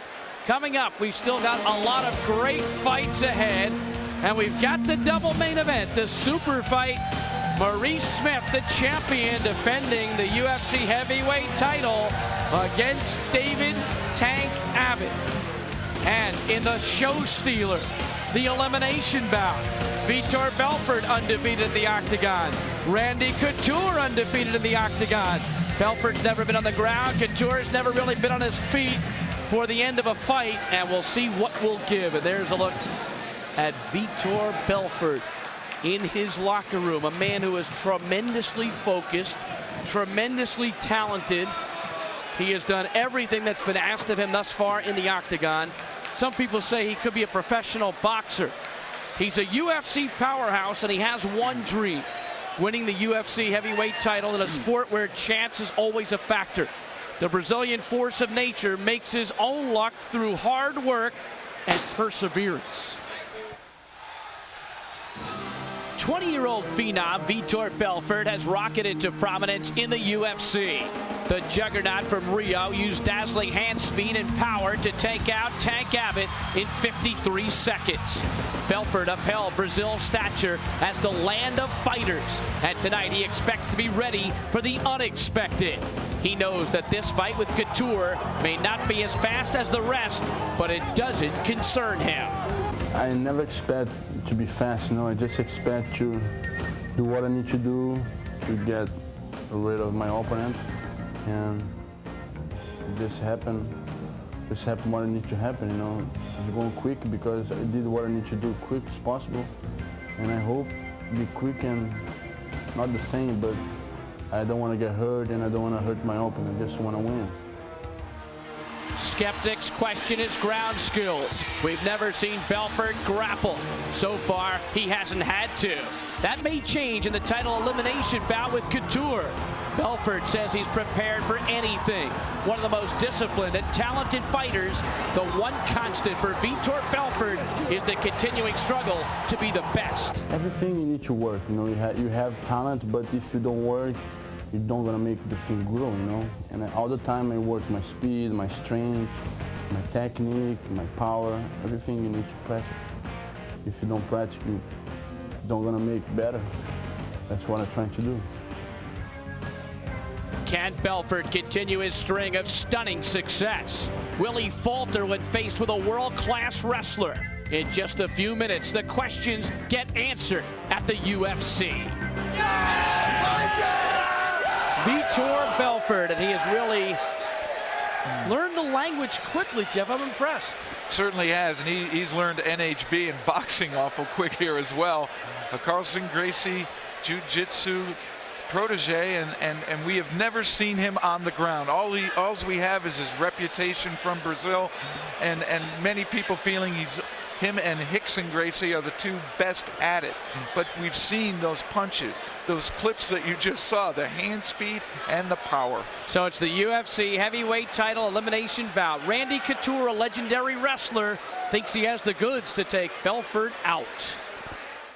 Well, I don't think anybody's challenged him on the mat yet, and obviously he's proven himself on his feet. He's got quick hands and he's a good puncher, but nobody's really challenged him and tried to take him down. And obviously I'm a wrestler, so that's going to be the first and foremost thing in my mind, is to take him to the mat, and then we'll see what happens from there. Here comes Randy Couture, a three-time national Greco-Roman wrestling champion in his second UFC. He won UFC 13, the heavyweight tournament winner. He's 2-0 in the octagon, a three-time All-America at Oklahoma State. He is also a three-time USA Wrestling National Champion in Greco-Roman, and this year he finished 9th in the World Championships just a month ago. Brilliant wrestler. Great takedowns, and that's what he wants to do against Belfort, and put him on the ground. Wants to control him and strike while down there on the ground. His opponent, Vitor Belfort, the Rio de Janeiro prodigy, who says he comes to this bout as a physical specimen with a keen mental focus. Very important. Like the physical, you need to be strong everywhere, And when I get in the ring, I'm like a robot, I don't think, no emotions, just do what I need to do. I don't have feelings, I like my opponent, we're friends, but that day, we're just doing the job, Well, he said it was just a job, and he looks all business coming out there. Interesting that he pulled this stall tactic. Normally the champion does that. And I'm sure Belfort has his eyes on the championship down the road. So out of the motor home and into his own home, the octagon. Well, he has performed well. Lightning hands and that reputed Carlson Gracie jiu-jitsu background, that he's a terror on the ground, but we have not seen that. And Randy Couture basically said, I am going to show you what he can do on the ground, because as a wrestler, he wants to bring the fight down there. And there's no way that Belfort can have more experience than Couture on the mat, because he's been doing it since Belfort was about 8 years old. Well, that's wrestling, and wrestling is not a complete discipline for this style of fighting. Knockout puncher, without a doubt, tremendous hand speed and power. Accuracy as well. And Carlson Gracie, superb ground skills and submissions. Haven't seen him on the ground, so we don't know if he's weak there, but certainly on his feet, he can punch. Still Jeff Couture, 23 years in wrestling, and Belfort, 20 years of age. Here's a look now at the tail of the tape for this battle. You've got the youngster in Belfort, the Phenom, 20 years of age. Couture is 34 years of age. As far as the weight, about the same. Height, about the same. The big difference, the lightning hands of Vitor Belfort and the experience of Randy Couture. Let's go up to Bruce Buffer for the formal introduction. Ladies and gentlemen, the collision course is set as we begin the first of our two main events of the evening. It's time for the UFC 15 double heavyweight main event. Beginning with the fighter standing to my left from Corvallis, Oregon. He's a 1997 National Greco-Roman champion. He was voted the most outstanding wrestler in the United States. He is also the winner of the UFC 14 heavyweight tournament. He's 34 years old, standing 6 feet, 1 inch tall, and weighing in at 226 pounds. Ladies and gentlemen, please welcome Randy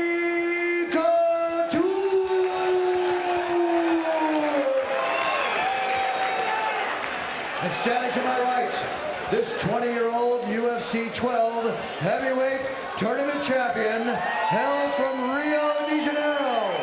He is a disciple of Carlson Gracie Jiu-Jitsu. He is also a former Jiu-Jitsu champion of Brazil with a record of 3-0 in the octagon. He stands 6 feet and weighs in at 224 pounds. Please welcome Vitor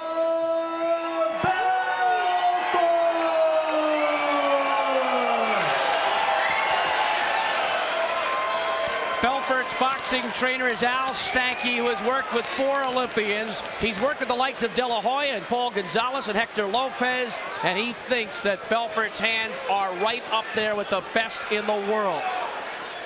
Looking at these two physically, they are both about the same, and Couture's in great shape. Having come back from the World Championships, he trained hard for those, so he is physically ready, and we know Belfort looks physically ready as well. He's been pointing to this for a while. UFC title elimination bout. Belfort landing a left hand. He's going southpaw now. Yes, he is, and you notice Couture circling left. He's taking that classic boxing stance to take away the southpaw's advantage, trying to move left. Stay away from that power hand. So in the southpaw style, that right hand is the jab hand, the left is the straight hand. Now they engage. Couture tried to pull him down and couldn't do it. Well, he couldn't. He's trying basically a front headlock. There it is. Wrestling hold. Belfort had his head down. He tried to pull him down to the mat here. Belfort's got great power. Look at him pulling in that leg, Couture's left leg. He's got it now. It's called a single in wrestling. He's got that leg up. Can he drop Couture? Now he's trying to cut across the hip, switch it to a double. And the double doesn't mean you have to grab behind the knees. Basically, a double is encompassing both legs in the lock and controlling the hips. Short uppercut with the left hand by Belfort, and they break. Woo. Couture better keep those hands high. I got news. Couture is walking in the Belfort. He's circling left and walking in. He's unafraid of this. Belfort still fighting southpaw. Got a good straight left. Yes, he does. Randy started to circle to the right. That's coming into the power. You get in trouble, you definitely want to go left and stay away from Belfort's left hand. Does Couture really want to box with Belfort? No, but he wants Belfort to throw something arcing so he can try to get under it like that. Without a doubt, Randy's going to be patient that way. Short uppercuts again by Belfort.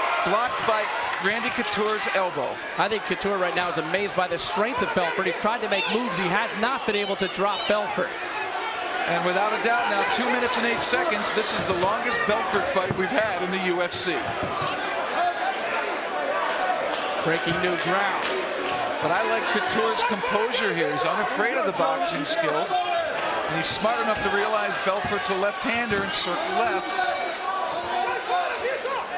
Belfort has landed a bunch of short left hands, little uppercuts. And Couture now is able to stay in closer to Belfort. You got to watch that straight left by Belfort, though. There's a double. There's a double leg. Once he went to an arcing punch, that gives Couture time to come down. And now we get to see Vitor Belfort on the mat. Side mount. Very good, Bruce. I'm still learning jiu-jitsu, a wrestler. I don't have a background in it, but I've been working at trying to learn all of the technical holds and such. That's a side mount. And Couture's content to kind of stay there. He's waiting to see what Belfort's going to try. And Belfort and the guard's doing what you're supposed to. Relax. Yep. Path of least resistance. He's showing a lot of that Hoist Gracie approach, being relaxed, staying very loose, picking your spot. Same movement around the ground. Ideally, Randy would have liked to get that knee between Belfort's elbow and his body to wedge the arm up to the head. That renders it less useful. Looked like he tried to go for the mount there. Now he's got that knee wedging in there. That's good tactic. And he's switching up to a headlock. Left hand by Randy Couture. Nearly got rolled through, and he's going to lose the headlock. And look at Couture scramble to keep position. He needs to watch those feet. He needs to watch those feet if he chooses to move away. And now he's in a close guard. Mark Davey, the commissioner, has said that Belfort and Rickson Gracie are the best in the world on the ground. We shall see. And much of this will have to do with Randy Couture. If he gets overly aggressive or straightens his arms out like he's doing here, raising his butt high, you'll see Belfort's legs move up towards Couture's head, and the options are armbar, triangle choke. 15 minutes, 2 3-minute overtimes in this heavyweight elimination bout. Now, here, Couture's using energy. He's standing up, using leg energy to try to pry at Belfort. Belfort's just going to lay there. And to him, this is a win because he's getting Couture to spend energy. And that's the idea of jiu-jitsu, Hoist Gracie in particular, wearing your opponent down. And this is called the closed guard, now the open guard. Now it's open. And what he'll try to do is bait Couture. He'll hope Couture gets frustrated, become overly aggressive, and bait him. And because he's got such great quickness, Jeff, a reversal for him could be in an instant. Well, I'm sure Couture does not want to be caught on the bottom mounted. Without a doubt. And I believe Belfort likes the side mount. He likes to put the knee in the stomach and punch from there. Belfort, 4-time Brazilian Jiu-Jitsu champion. Couture's a smart athlete. He lost Olympic berths in 88 and 92 to a gentleman by the name of Michael Ford, who was probably one of the toughest individuals for the first 2 minutes of any match. He could take anybody, and he always weathered those storms and gave Floyd tough bouts. This helped with this Belfort match. He was able to weather Belfort's initial charge, where this is the longest fight Belfort's ever had. Again, a lot of composure shown here by Belfort. Couture landing to the head. Now, once again, here standing up. Randy doesn't want to bring the feet too close to Belfort. Wants to keep them back. And this is pressured downward, but he's spending energy to do it. Belfort's previous bouts, a minute 18, Trey Telligman, 52 seconds, Scott Ferrozzo, another quick one with David Tank Abbott. All under a deuce. Over 6 minutes into this 15-minute regulation period. And the pattern remains the same. Vitor Belfort in the guard, closed and open. Watch the legs, they're moving up towards the head. The arm's straight, he needs to be careful. When that arm gets straight, Randy Couture needs to be careful. Couture tried to land a couple of knees, there's one, another. They're hitting Belfort's arm. They were all hitting Belfort's arm. And this is Belfort's game now, he wants space to punch. Couture immediately closes it, smart tactic. Right hand by Couture. They both loaded up right there. Couture's got a little better. That was a good uppercut. Landed by Vitor. Vitor got the left hand through. And Couture was circling right now. He's took a couple steps to the left. There he's circling right again, which is into Belfort's left hand. And he's landing often with that uppercut. Here's a combination. And then that loading up on the left hand, doubling up. And Belfort looks a little bit staggered. And Belfort looks tired here. Couture has landed a bunch of punches to the face of Vitor. Oh, look at this. Uppercut after uppercut, a plethora of punches. Oh, and Belfort does look a little dazed. He's going down. He wants the guard now. He wants the guard, some knees to the head. Couture continues to pummel away at Vitor Belfort. He did it standing up, but look out, Vitor is still dangerous. Without a doubt, Couture needs to stay smart. He doesn't want to get over-aggressive and go for immediate finish. He wants to continue punishing. And there goes Randy Couture. He's still punching away. Not much defense now by Vitor. That's it. That's it. Randy Couture has taken out Vitor Belfort. A stunning upset.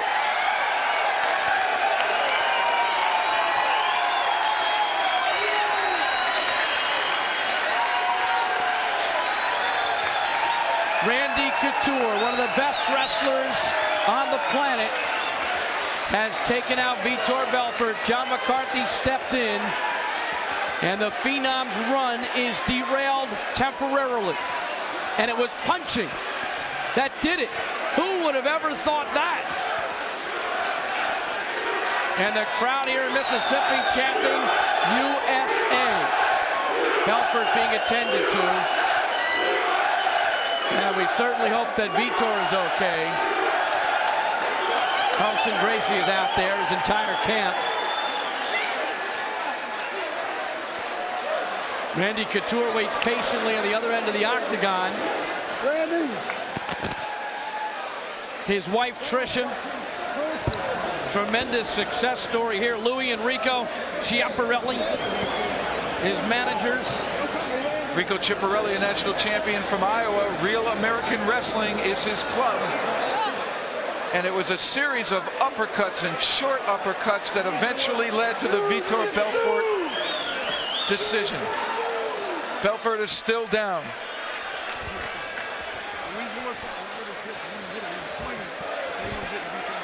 What a beautiful, beautiful performance by Randy Couture. A great uppercut connecting first. Both had chances, but Couture got off first, and that enabled his punch to land. And once again, Belfort puts his head down, sensing this. Randy Couture is going to do it again. Right underneath with yet another undercut, and he's going to follow that up with repeated shots to Belfort's head.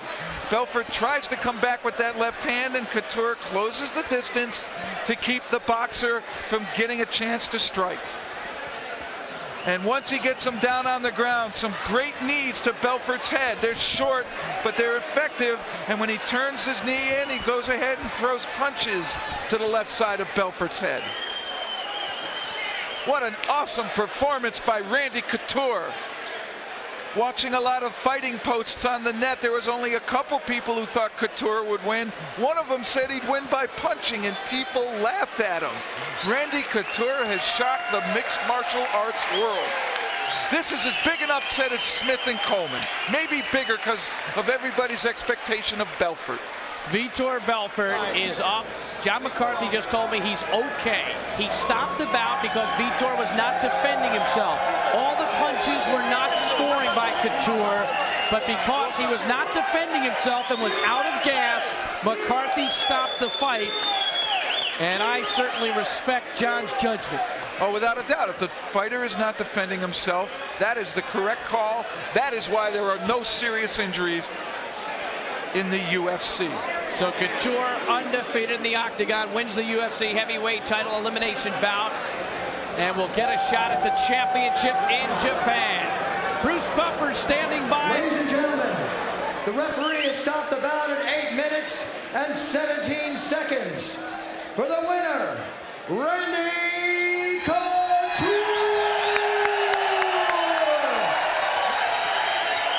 Ladies and gentlemen, let's have a big hand for Beneteau! Couture says in no-holds-barred tournaments, wrestlers can adapt very easily.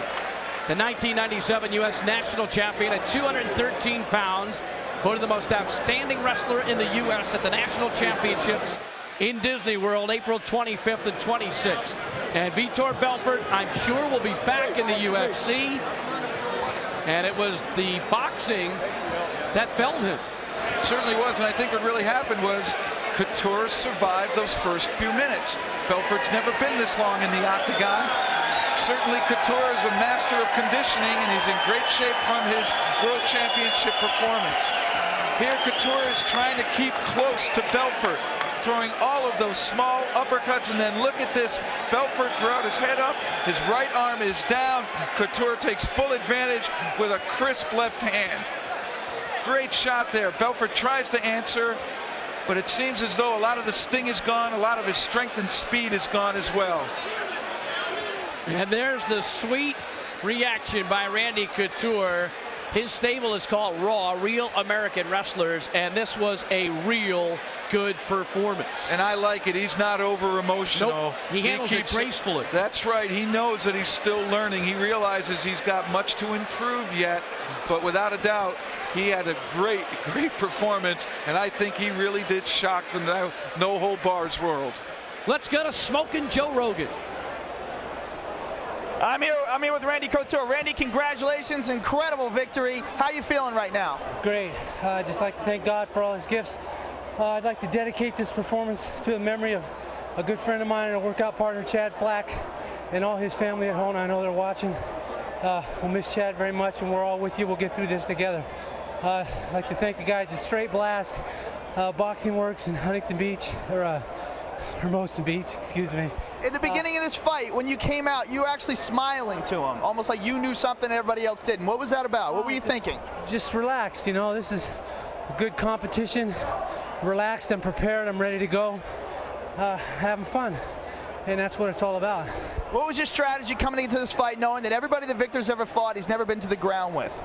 Well, that was my main goal, to weather the storm on his feet. I knew he was going to try and throw blows and catch me off guard. When he got close enough to hit, I wanted to try and take him down. I knew if we got into clinch situations, my Greco experience would pay off, and it did. I felt comfortable there. I controlled him. I wore him out. I knew the longer it would go, the more it would be in my favor. Did you think that his endurance was suspect because all of his earlier fights had been quick? I thought it would be suspect, yeah. I don't think anybody's really challenged him yet and taken him past a minute or so, so that was another strategy that we had going in. Make it go the distance. So Randy Couture pulls the upset.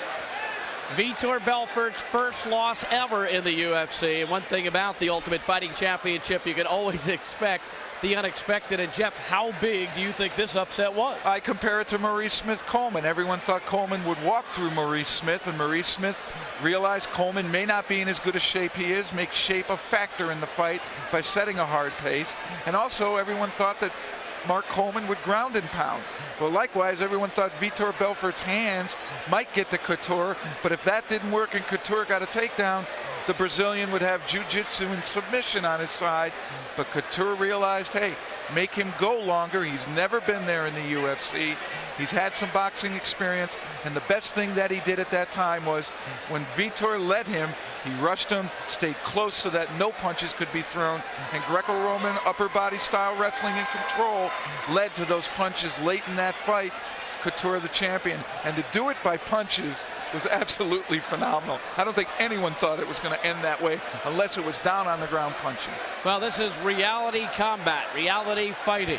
And coming up next, is the finals of the heavyweight tournament. I know we're taking you all over the place tonight, but this is back to the 4-man tournament. Dave Beneteau cannot go.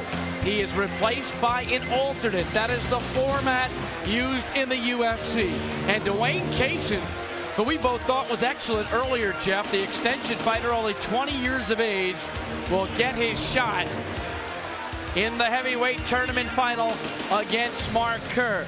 He's going to be giving away a lot of weight, but he showed us a lot earlier. This still is a big test for a young guy. Yes, he is. He's giving a lot of weight up in terms of the size of Mark Kerr. More importantly, he's giving it up to a better, bigger, more experienced and talented wrestler. The key here is really going to be, what does Kerr want to do with someone that he wasn't prepared to fight? Cason's very, very powerful, but inexperienced in NHB. And really, you heard Beneteau talk about during his interview whether he was going to fight. And I think what happened there is he realizes he's going against someone that's better at his own game. Well, let's find out what happened with Beneteau. We go to Joe Rogan. Guys, I'm back here with Dave Beneteau. Dave, I'd like to first say congratulations on your earlier victory. Now tell us what's going on with you. Thanks. Well, first of all, I'd like to say thank you to a few people. I'd like to say thanks to the coaching staff and all the wrestlers out at Simon Fraser and Burnaby Mountain who are watching tonight at the Barnett. Say hi to those guys. I'd like to say hi to my friends and supporters in Ontario and my friends in Sherbrooke, Quebec. As far as the next fight, you know, it's just the way the draw went. Whoever got Carlos, either me or Kerr, you know, we knew that it'd probably be going the distance. I mean, it's hard to put Carlos away. He's a class act, and it went an 18-minute match. And you know, I got all the tools to beat Kerr, but I don't want to go in there half-cocked, and I sure hate to put a good performance off on a loss. And I'm not saying I would lose, but hey, I'm not going in there with all my snot, and I want to go in there 100% if I'm going to fight him or anybody else in the final. So it was sort of an executive decision, as I had sort of mentioned earlier, I had to make. And I think it's in the best interest of, as far as my performance, that I decline and wait for the next opportunity to fight him. Well, that's smart thinking. Now, can we look forward to seeing you again in the UFC in the future? You bet. You know, barring injuries and time permitting with training and other things, if my work is accommodating, you know, I'd love to be back. It's a big part of my life, and I've been doing that for the last few years, and I enjoy being here. Well, congratulations again on your earlier victory, and it's too bad we can't see you again, but I'm sure we're going to see you in the future. Good luck. Back to you guys. It is difficult to win and advance and stay healthy in the UFC. And Beneteau here just making a decision. There's no way he can go in there and be 100%. And so it's Dwayne Cason who gets the shot. And Cason with a very good debut this evening. But Mark Kerr is another specimen that we've got to keep an eye on tonight. Dwayne Cason has a family tradition that's a blessing and a burden. I don't really want to use that as a crutch. I mean, they have their life and I have mine, and I have to be an individual. You know, I can't use what they've done to make me look good. I have to make myself look good. It's my responsibility, not theirs. So Dwayne Cason is into the finals of the heavyweight tournament.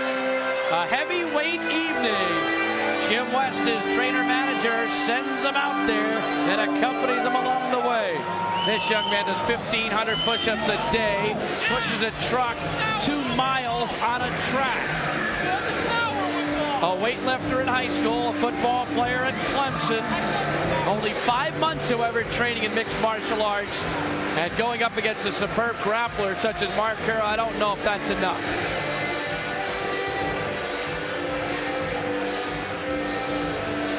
Now, Cason had a great debut. He's a powerful individual.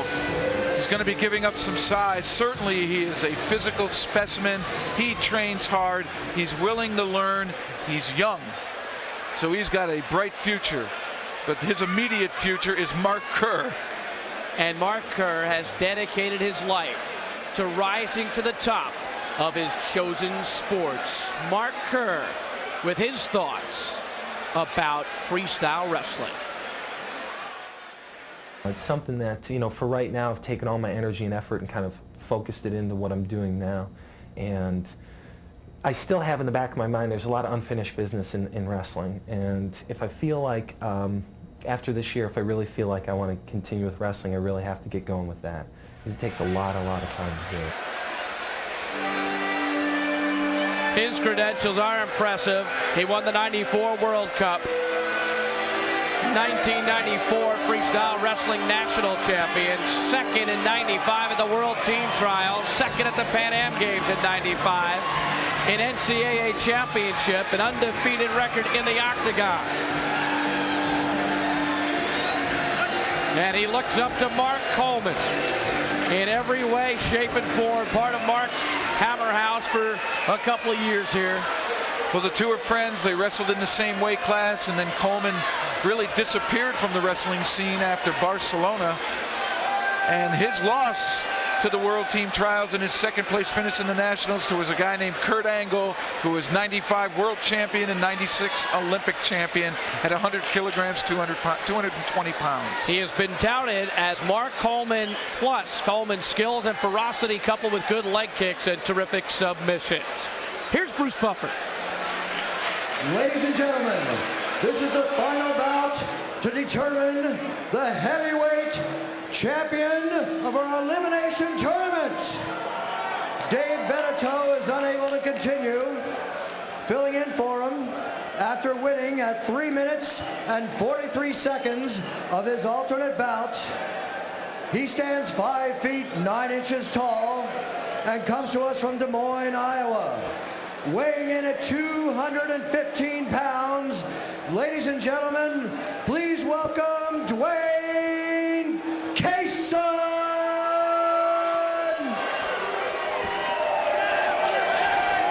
And the winner at 19 seconds of his first round. He is 28 years old and stands 6 feet 1 inch tall, weighing in at 253 pounds. Please welcome back, Mark the Specimen Kerr!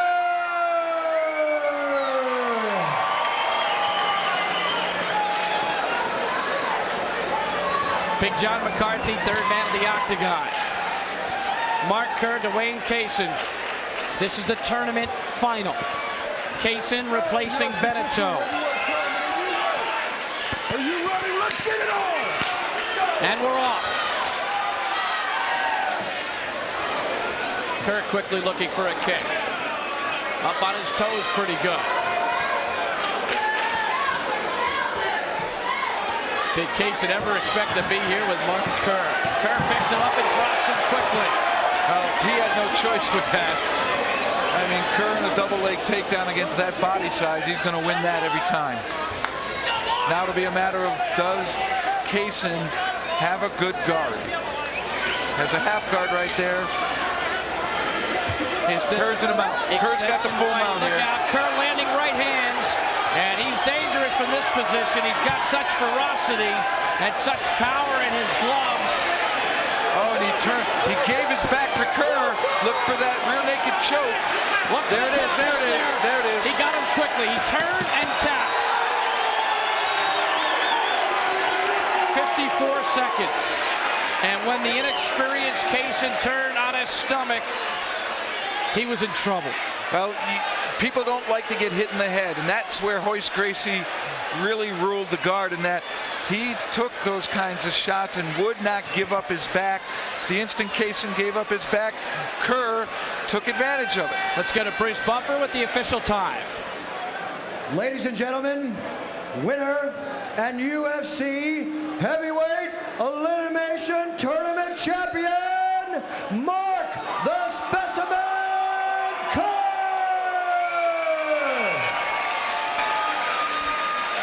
54 seconds. Cason was just outmatched, outclassed. He came in tonight looking to win an alternate bout. He did, but he was not expecting Mark Kerr. Mark just made a beautiful move, and that was it. Without a doubt, in this position, Kerr is going, again, he's looking for some kind of setup, a punch by Cason to go ahead, drop his hips, shoot a double leg takedown. And as that left hand came from Cason, Kerr's shot, he keeps the head in the middle and drives forward and drops him down. When he lands right here, you see a half guard. It is not a full guard, it's a half guard. And as they continue, He will pass that leg through that half guard, get to a full mount, straddling Cason's body, and now he rains blows. And at this point, Cason does not like it, and he's going to give Kerr his back. And the instant that he rolls to his belly, you'll see Kerr grapevine with his legs in the back. He'll grapevine both legs, and now he'll sink the rear naked choke right there. And the key now is for his chest pressure to come down, hold the arm steady. There's the hand tap by Cason. Great job by Mark Kerr. So Mark Kerr gets his arms raised, something he's getting used to. He wins the heavyweight tournament final, not the elimination. And Kerr is now 2 for 2. 2 appearances in the octagon, 2 tournament victories.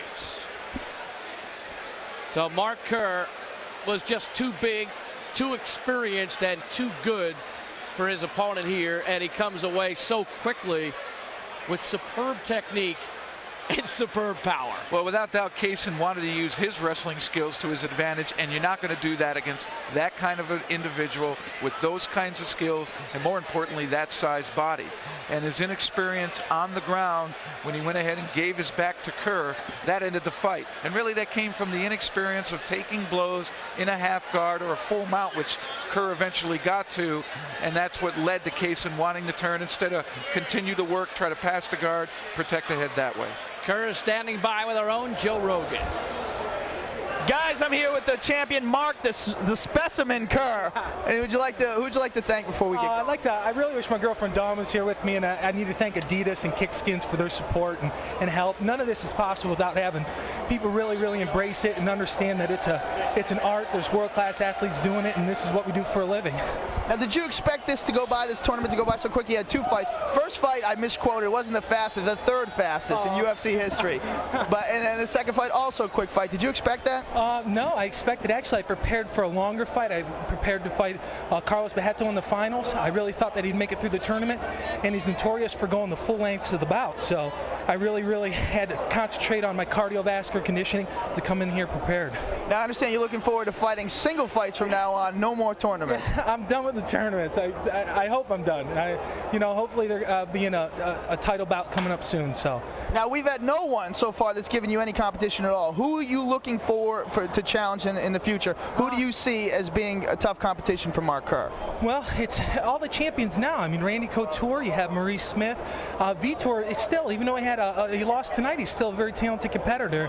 And I think that there's a lot of names out there right now that I'd really like to fight, and it's just where I fit into the whole scheme of things. Now, I know a lot of the world-class wrestlers don't like to compete or fight against other world-class wrestlers. Do you feel that way? I feel that what we have to do to promote our sport is we have to fight other forms of martial art. Right now, it doesn't do us a whole bunch of good to fight each other because we know what we're going to do. It's like what we do against other martial arts is really what we're looking to kind of push wrestling into the forefront. Now, if you think that wrestling eliminates all the other martial arts, would then you'd be interested in fighting other wrestlers? If that's ever possible, yeah. But for right now, the way things are looking is that there's enough of other competitors out there that are at the level that can really promote this whole sport. And it's going to be great. Bruce and Jeff have a question for you. What is it? Well, Mark Kerr, I wanted to ask Mark, Joe, if you could, the fact that is this form of fighting, the UFC, is it tailor-made for him? Is it something that he believes was made for him?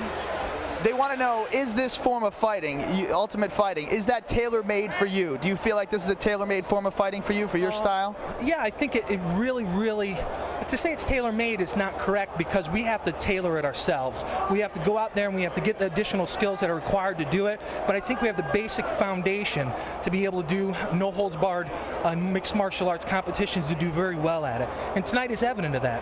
Now, when you train, do you train to avoid submissions or use submissions, or do you train to like Mark Coleman style ground and pound? How do you look?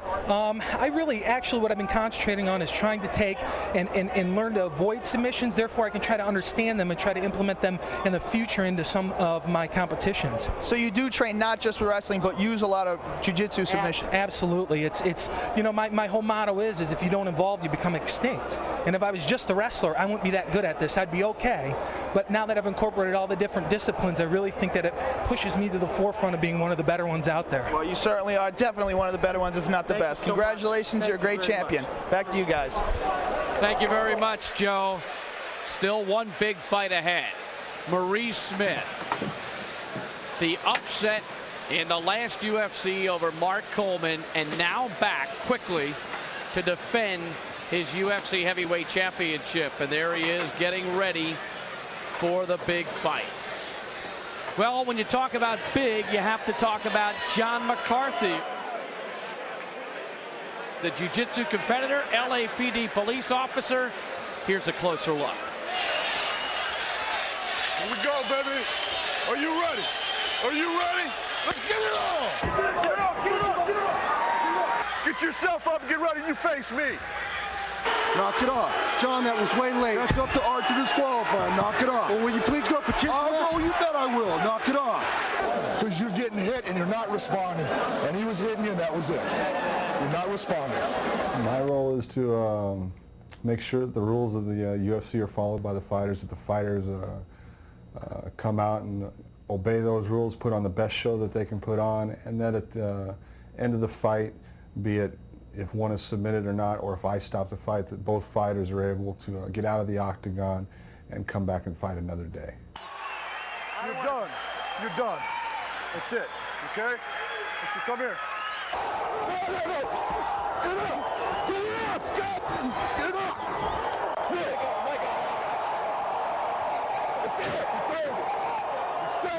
I enjoy the sport. I love the sport. I think it's the sport of the future. I so much admire the guys that actually step foot into the octagon to compete. They are extremely tough people. They're very talented people. They have to be in great cardiovascular shape. So I have a lot of admiration for the people in there. Let's get it on! Let's get it on! Let's get it on! Mills Lane was a boxing official, and at the beginning, he doesn't do it to start the fight, but in his instructions, and he started it with Jerry Cooney and Larry Holmes, he told him, well, get it on. And so it was like, that's what you tell him. You tell him, well, let's get it on. That's what you're doing. It's like going out to battle, going out to a football game, anything like that. So I said, well, I'm just going to ask him, hey, are you ready? And they're going to have to tell me, yeah, they're ready. And I'm going to ask the other guy if he's ready. And I'm going to tell him, well, let's get it on. And that's how it all started. John McCarthy has the honor. What it's for, are you ready? Are you ready? Let's get it on! Big John McCarthy is so important to the UFC because he's got the fighter's safety in mind first. And without a doubt, that's the biggest question about the UFC. And like he said, he wants to see them get out of the octagon safely. We've had 150 martial arts fights with him in control in the octagon, and people have been able to walk away and come back and fight another day. He is the reason for the survivability of the UFC against some of its really, really repulsive critics. He is, without a doubt, a very good referee.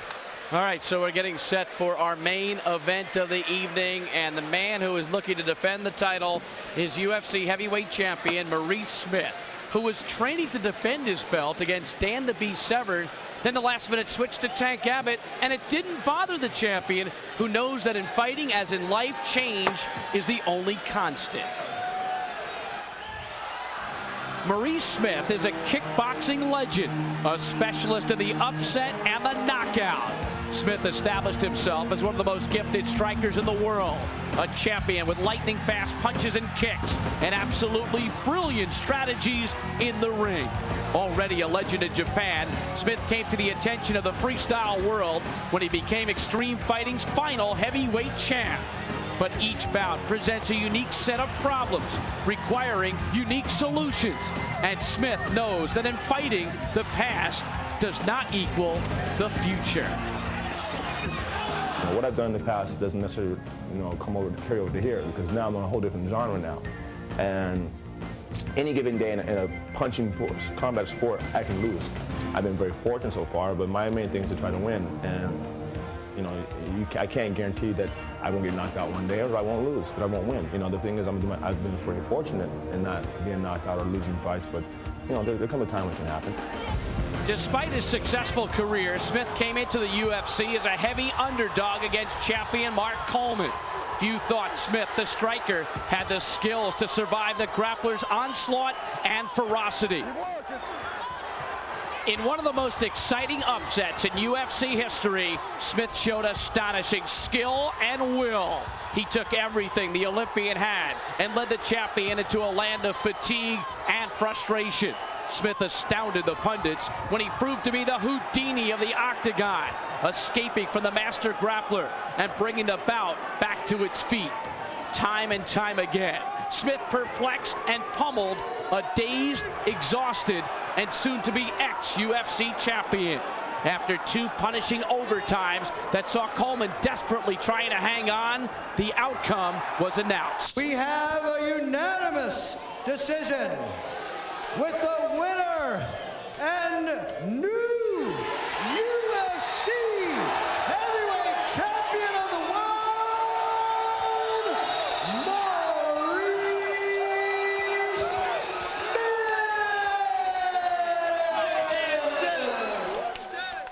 Well, it's been very nice to win another title. You know, I mean, I've been very fortunate in my life to have won some titles in combat sports. Winning this one has actually skyrocketed my notoriety in America, which is nice. And I thank UFC for what they've done for me, and I'll continue to help them. Because it is a good sport.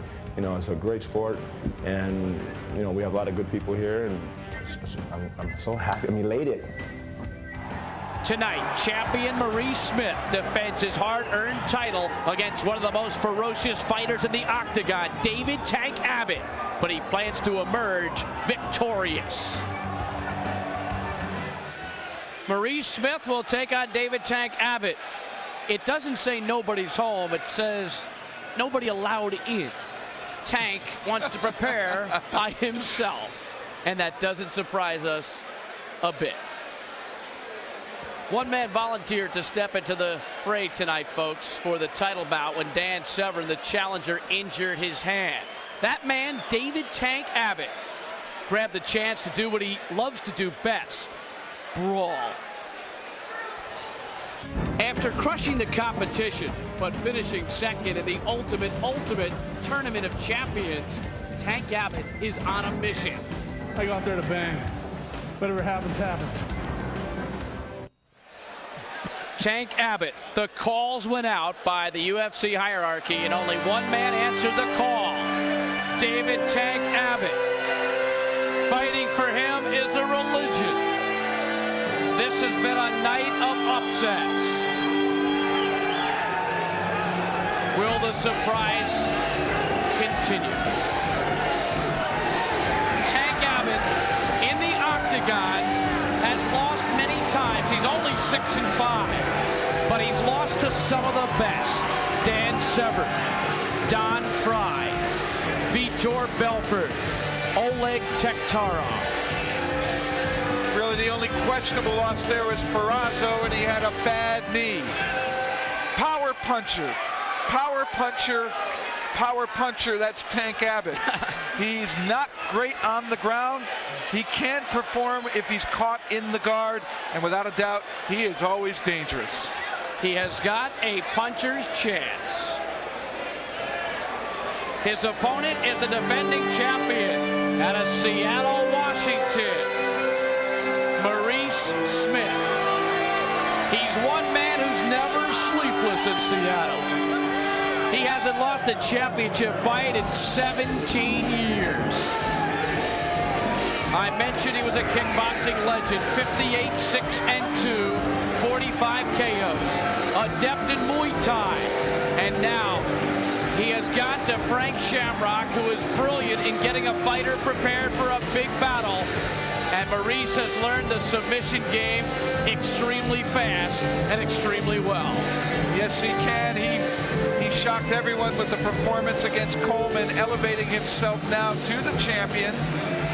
And he continues to show us that he wants to improve. He's worked with the Lion's Den, in particular Frank Shamrock, to help with his ground game. But in the striking category, he's got all the tools. Certainly a brilliant tactician. He will study and figure a way to approach his opponent. Power striker, both with hands and feet, very well-rounded with the striking capabilities, and we saw with defending himself on the ground, and he's got a big heart. Here are the numbers for this UFC heavyweight championship fight as we reveal the tale of the tape. Maurice Smith, kickboxer against Tank Abbott. You can call him a pit fighter, you can call him an ultimate fighter, you can call him a street fighter. Smith 3 years older, Abbott's got the big weight advantage. Maurice Smith has the experience on the ground, but Tank has got power in his gloves. Let's go up to Bruce Buffer. Ladies and gentlemen, this is the final event of the evening. This fight determines the UFC Heavyweight Champion of the world. Beginning with the fighter standing to my left. He is 32 years old and already a legend in the UFC. He's the UFC 6 and the ultimate runner-up. He stands 6 feet and weighs in at 277 pounds. Ladies and gentlemen, let's welcome the Octagon veteran, the street fighter from Huntington Beach, California, David Tank Abbott!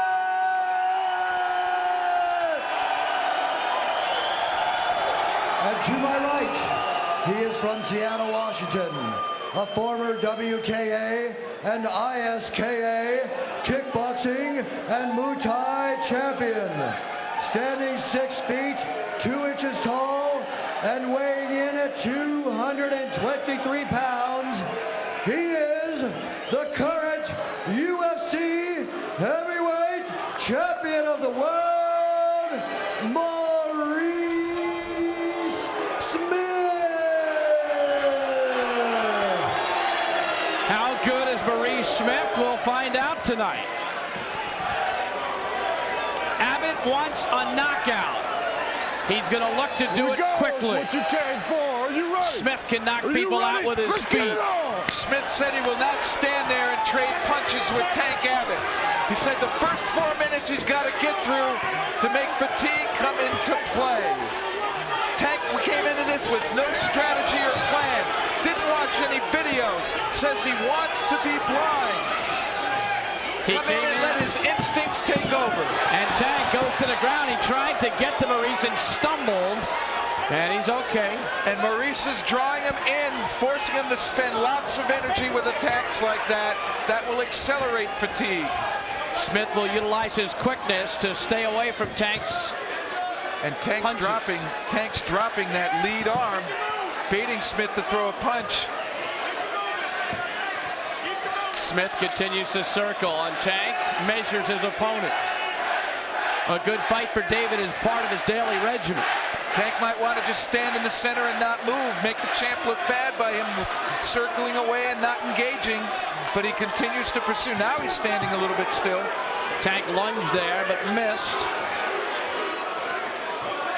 Tank's been coached by Jesse Reed, a tremendous boxing guy.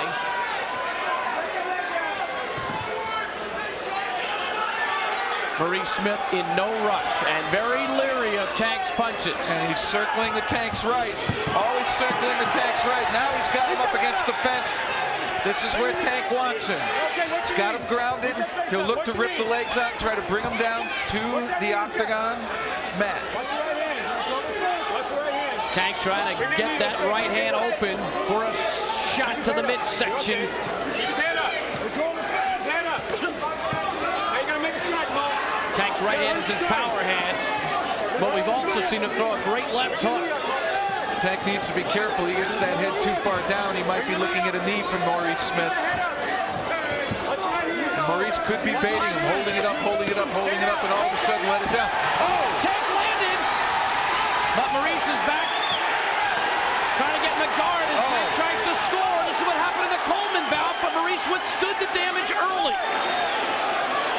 Got to be careful where he elbows there. It can't be to the back of the head. Maurice seems to have all his faculties. If he got hit, it was just a flash hit. He seems to be all there right now. In fact, he just kicked Tank Abbott. And he landed with a right hand to Tank's head. This is where we'll find out if Tank has schooled himself how to pass the guard so that he can use effective strikes. And endurance again as the fight goes on will be a factor. Tank's been here before with Oleg Taktarov, but he couldn't put the Russian away, eventually getting caught in a choke and submitted. But that was in the high altitude of Casper, Wyoming.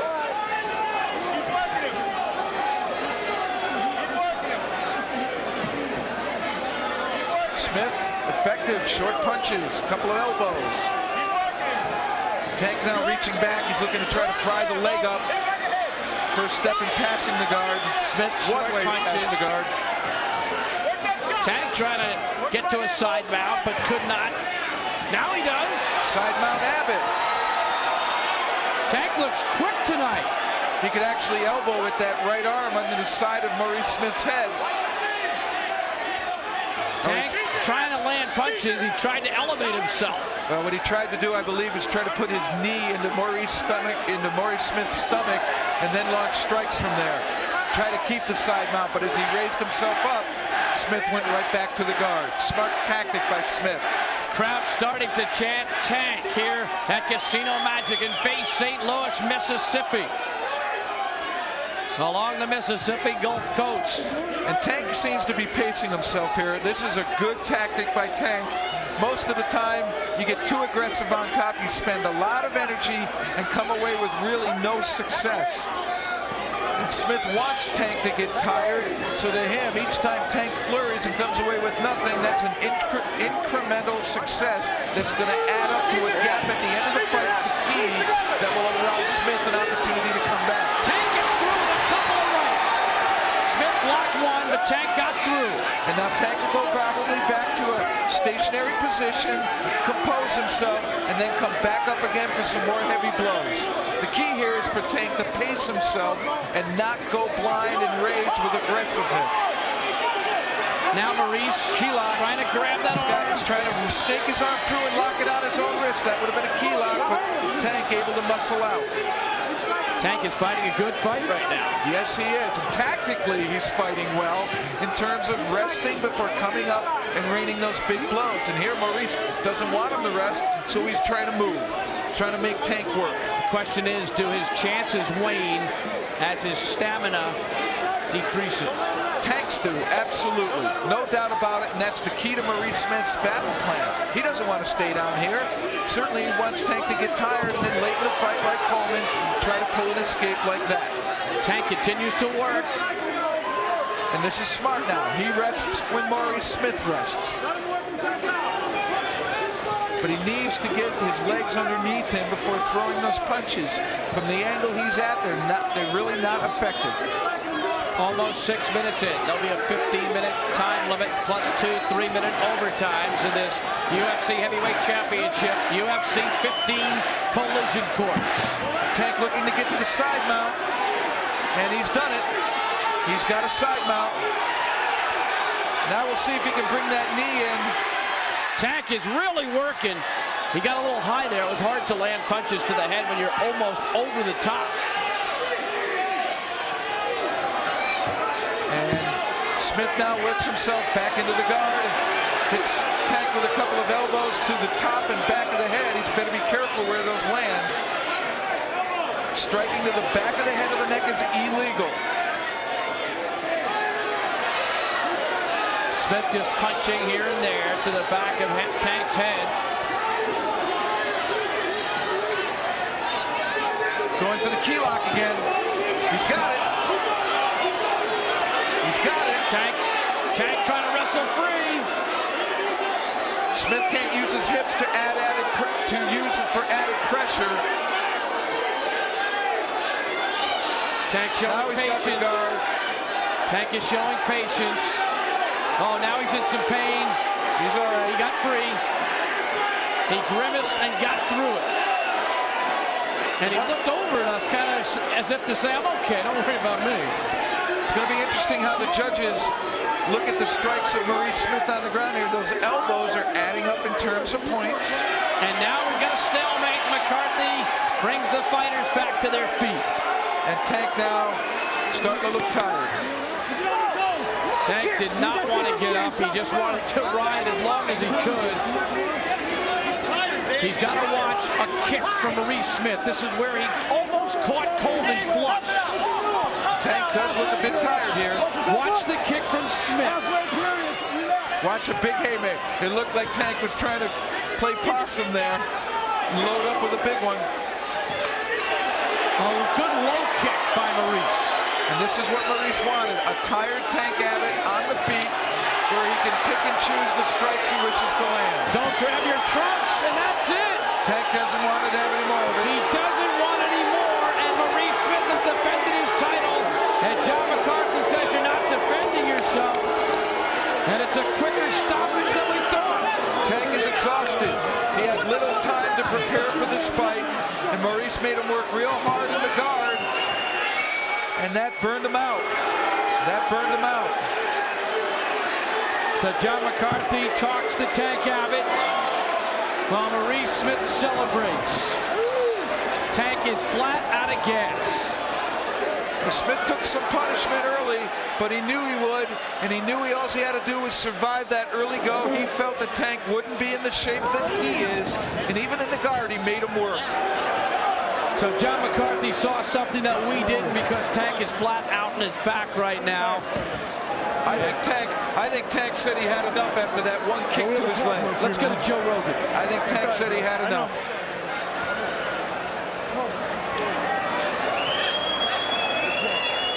All right, Bruce Buffer. Ladies and gentlemen, we have a winner at 8 minutes and 9 seconds, and still the UFC heavyweight champion of the world, Maurice Smith! You may not like the stoppage, but after the John McCarthy interview, he does look for safety first, and he saw something there. Let's go to Joe Rogan. Joe, are you there? Okay, thank you. I'm here with the champion, Maurice Smith. Maurice, congratulations. First of all, what are your thoughts on the fight? It was good. Tank, like I said, would be a strong puncher. There's no question. He's a striker, and I had to worry about that. But I figured I had the stamina on him. I mean, I'm getting tired too, but I know I'll outlast him, hopefully. What were you thinking when you found out that Dan Severn had canceled and Tank Abbott was coming in? What were your thoughts? Well, we had an idea that Dan wouldn't show up because he fought Chemo over there, and Chemo's not a slouch by any stretch of the imagination. Therefore, if he went the distance, it'd be a hard fight. So I was forewarned. Then I figured, okay, well, it'd probably be Tank. A lot of people thought that this would be a no-win situation for you. If you win, people have already beaten Tank, but if you lose, it's, obviously. Yeah, but Tank's tough. I mean, there's no question. Everybody can sit and say that about Tank. Tank's a very strong fighter. He's very dangerous. That's why he's always here. If he wasn't any good, he wouldn't be here. Did you alter your strategy when you found out that it was going to be Tank? My main plan always to stay on my feet to be a striker. And now, when I said before, grapplers, I'm not too worried about them striking so much, but striker, I'm more cautious. So that's why I stuck and moved, and hopefully the Tank will get tired, which he did. And when we get to the ground, it'll be a lot of work for him as well. All right, you're headed to Japan now to fight Randy Couture. How do you feel about that? Hey, I'm going to Disneyland now. But no, I'm looking forward to fighting Randy and anybody else. This is a great sport, and we have great competitors, and I appreciate it, Tank. We got Tank Abbott here. Tank, your motto's always been anybody, anywhere, anytime, and you proved it again. Always giving the fans their money's worth. What's your thoughts on the fight? Yeah, well, as of last Saturday, I stepped off a bar stool and I stepped into the octagon tonight. I haven't been training, I've been partying. Two of my favorite things to do. And at least I came out here and went for it. I don't give a about a beating. It don't mean anything to me. It just, I fight for the fun, and that's it. The fun. Well, you absolutely show more courage than 90% of the other competitors out there, and you're willing to go at any time, and the fans respect that. Well, I'll tell you one thing. It's no coincidence why I'm here, because no one else has balls enough to come in here and fight. Like I said, I haven't been training. I got noticed as of Tuesday I was for surely fighting. Where am I? I'm in here fighting. Oh, well, it was a bunch of fun. If I was in shape, I don't think it'd be a fight at all. Thanks again, Tank. Thanks for a tremendous effort. Maybe we'll see a rematch in the future. I would hope so. I'd like to have a lot of rematches. We're back with Maurice. Maurice, any final thoughts now about your fight with Randy Couture in Japan? No, Couture's going to be very tough because he's got good wrestling ability. And he's probably going to get me to the ground because he can shoot really good. He'll be a hard fight. Everybody that competes in the octagon are very tough and very hard, so don't underestimate anybody. What are your thoughts on Randy Couture when he had beaten Victor Belfort today? Did you see that fight? Yeah, I saw that fight. And what we figured, our crew here figured that these guys, like Belfort and some of the guys, they were good for a few minutes. They never been tested long term, and this is what happened for Beater. Beater's going to probably go home and train very hard for cardio instead of so much weight. I think he did a good job, but he has to understand that strength isn't everything. You got to have muscle endurance. Well, congratulations. You're a great champion, and again, you proved it tonight. And I know everybody out here is rooting for you. Yeah, keep it going, baby.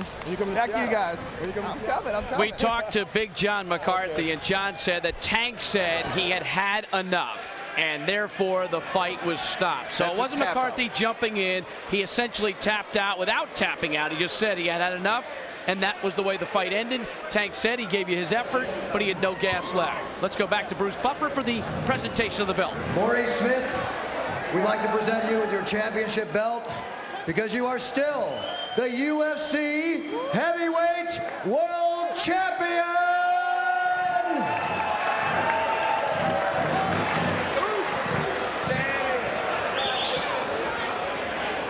Presenting the belt is the CEO of SCG Sports, Mr. Robert Moskowitz, and Mr. Art.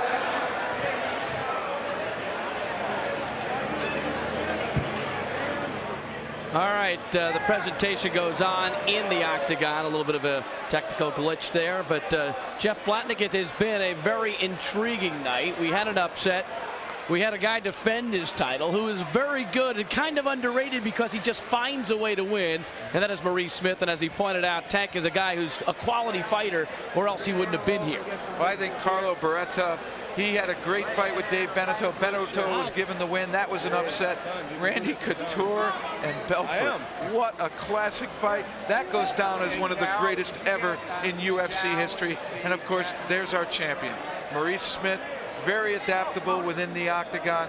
Great striker, has learned the ground game. He looked very good with Tank in the ground, constantly moving from that guard position, making Tank work, and that took the energy out of Tank Abbott and allowed Maurice Smith to go ahead and strike hard, and that's what Tank didn't want. He couldn't defend himself. He was exhausted. So tonight we had a heavyweight tournament in Collision Course, and Mark Kerr won that, and he won that very impressively. He looks like he's one of the best in reality combat fighting. I'm sure Kerr would have liked to meet either Beneteau or Carlos Barreto. He had prepared for both of them. As it turned out, neither one of them were able to advance, and that's why Kerr had such an easy time here.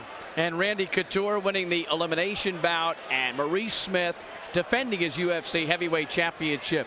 So with Japan looming large, it will be Maurice Smith against Randy Couture. If things stay the way they are right now, David Tank Abbott tried to come to the octagon with a full head of steam and mean, but it lasted just 8 minutes. And then Maurice Smith, with 2 kicks, got the wobbly Tank in a position where he had to tell John McCarthy, I've had enough. So the belt stays with Maurice. He's no ordinary Smith. He's one of the best reality combat fighters in the world. The UFC Heavyweight Championship to Maurice Smith. The UFC title elimination bout to Randy Couture. The heavyweight tournament to Mark Kerr. It's been great coming to the Magic Dome at Casino Magic in Bay St. Louis, Mississippi, along the Mississippi Gulf Coast.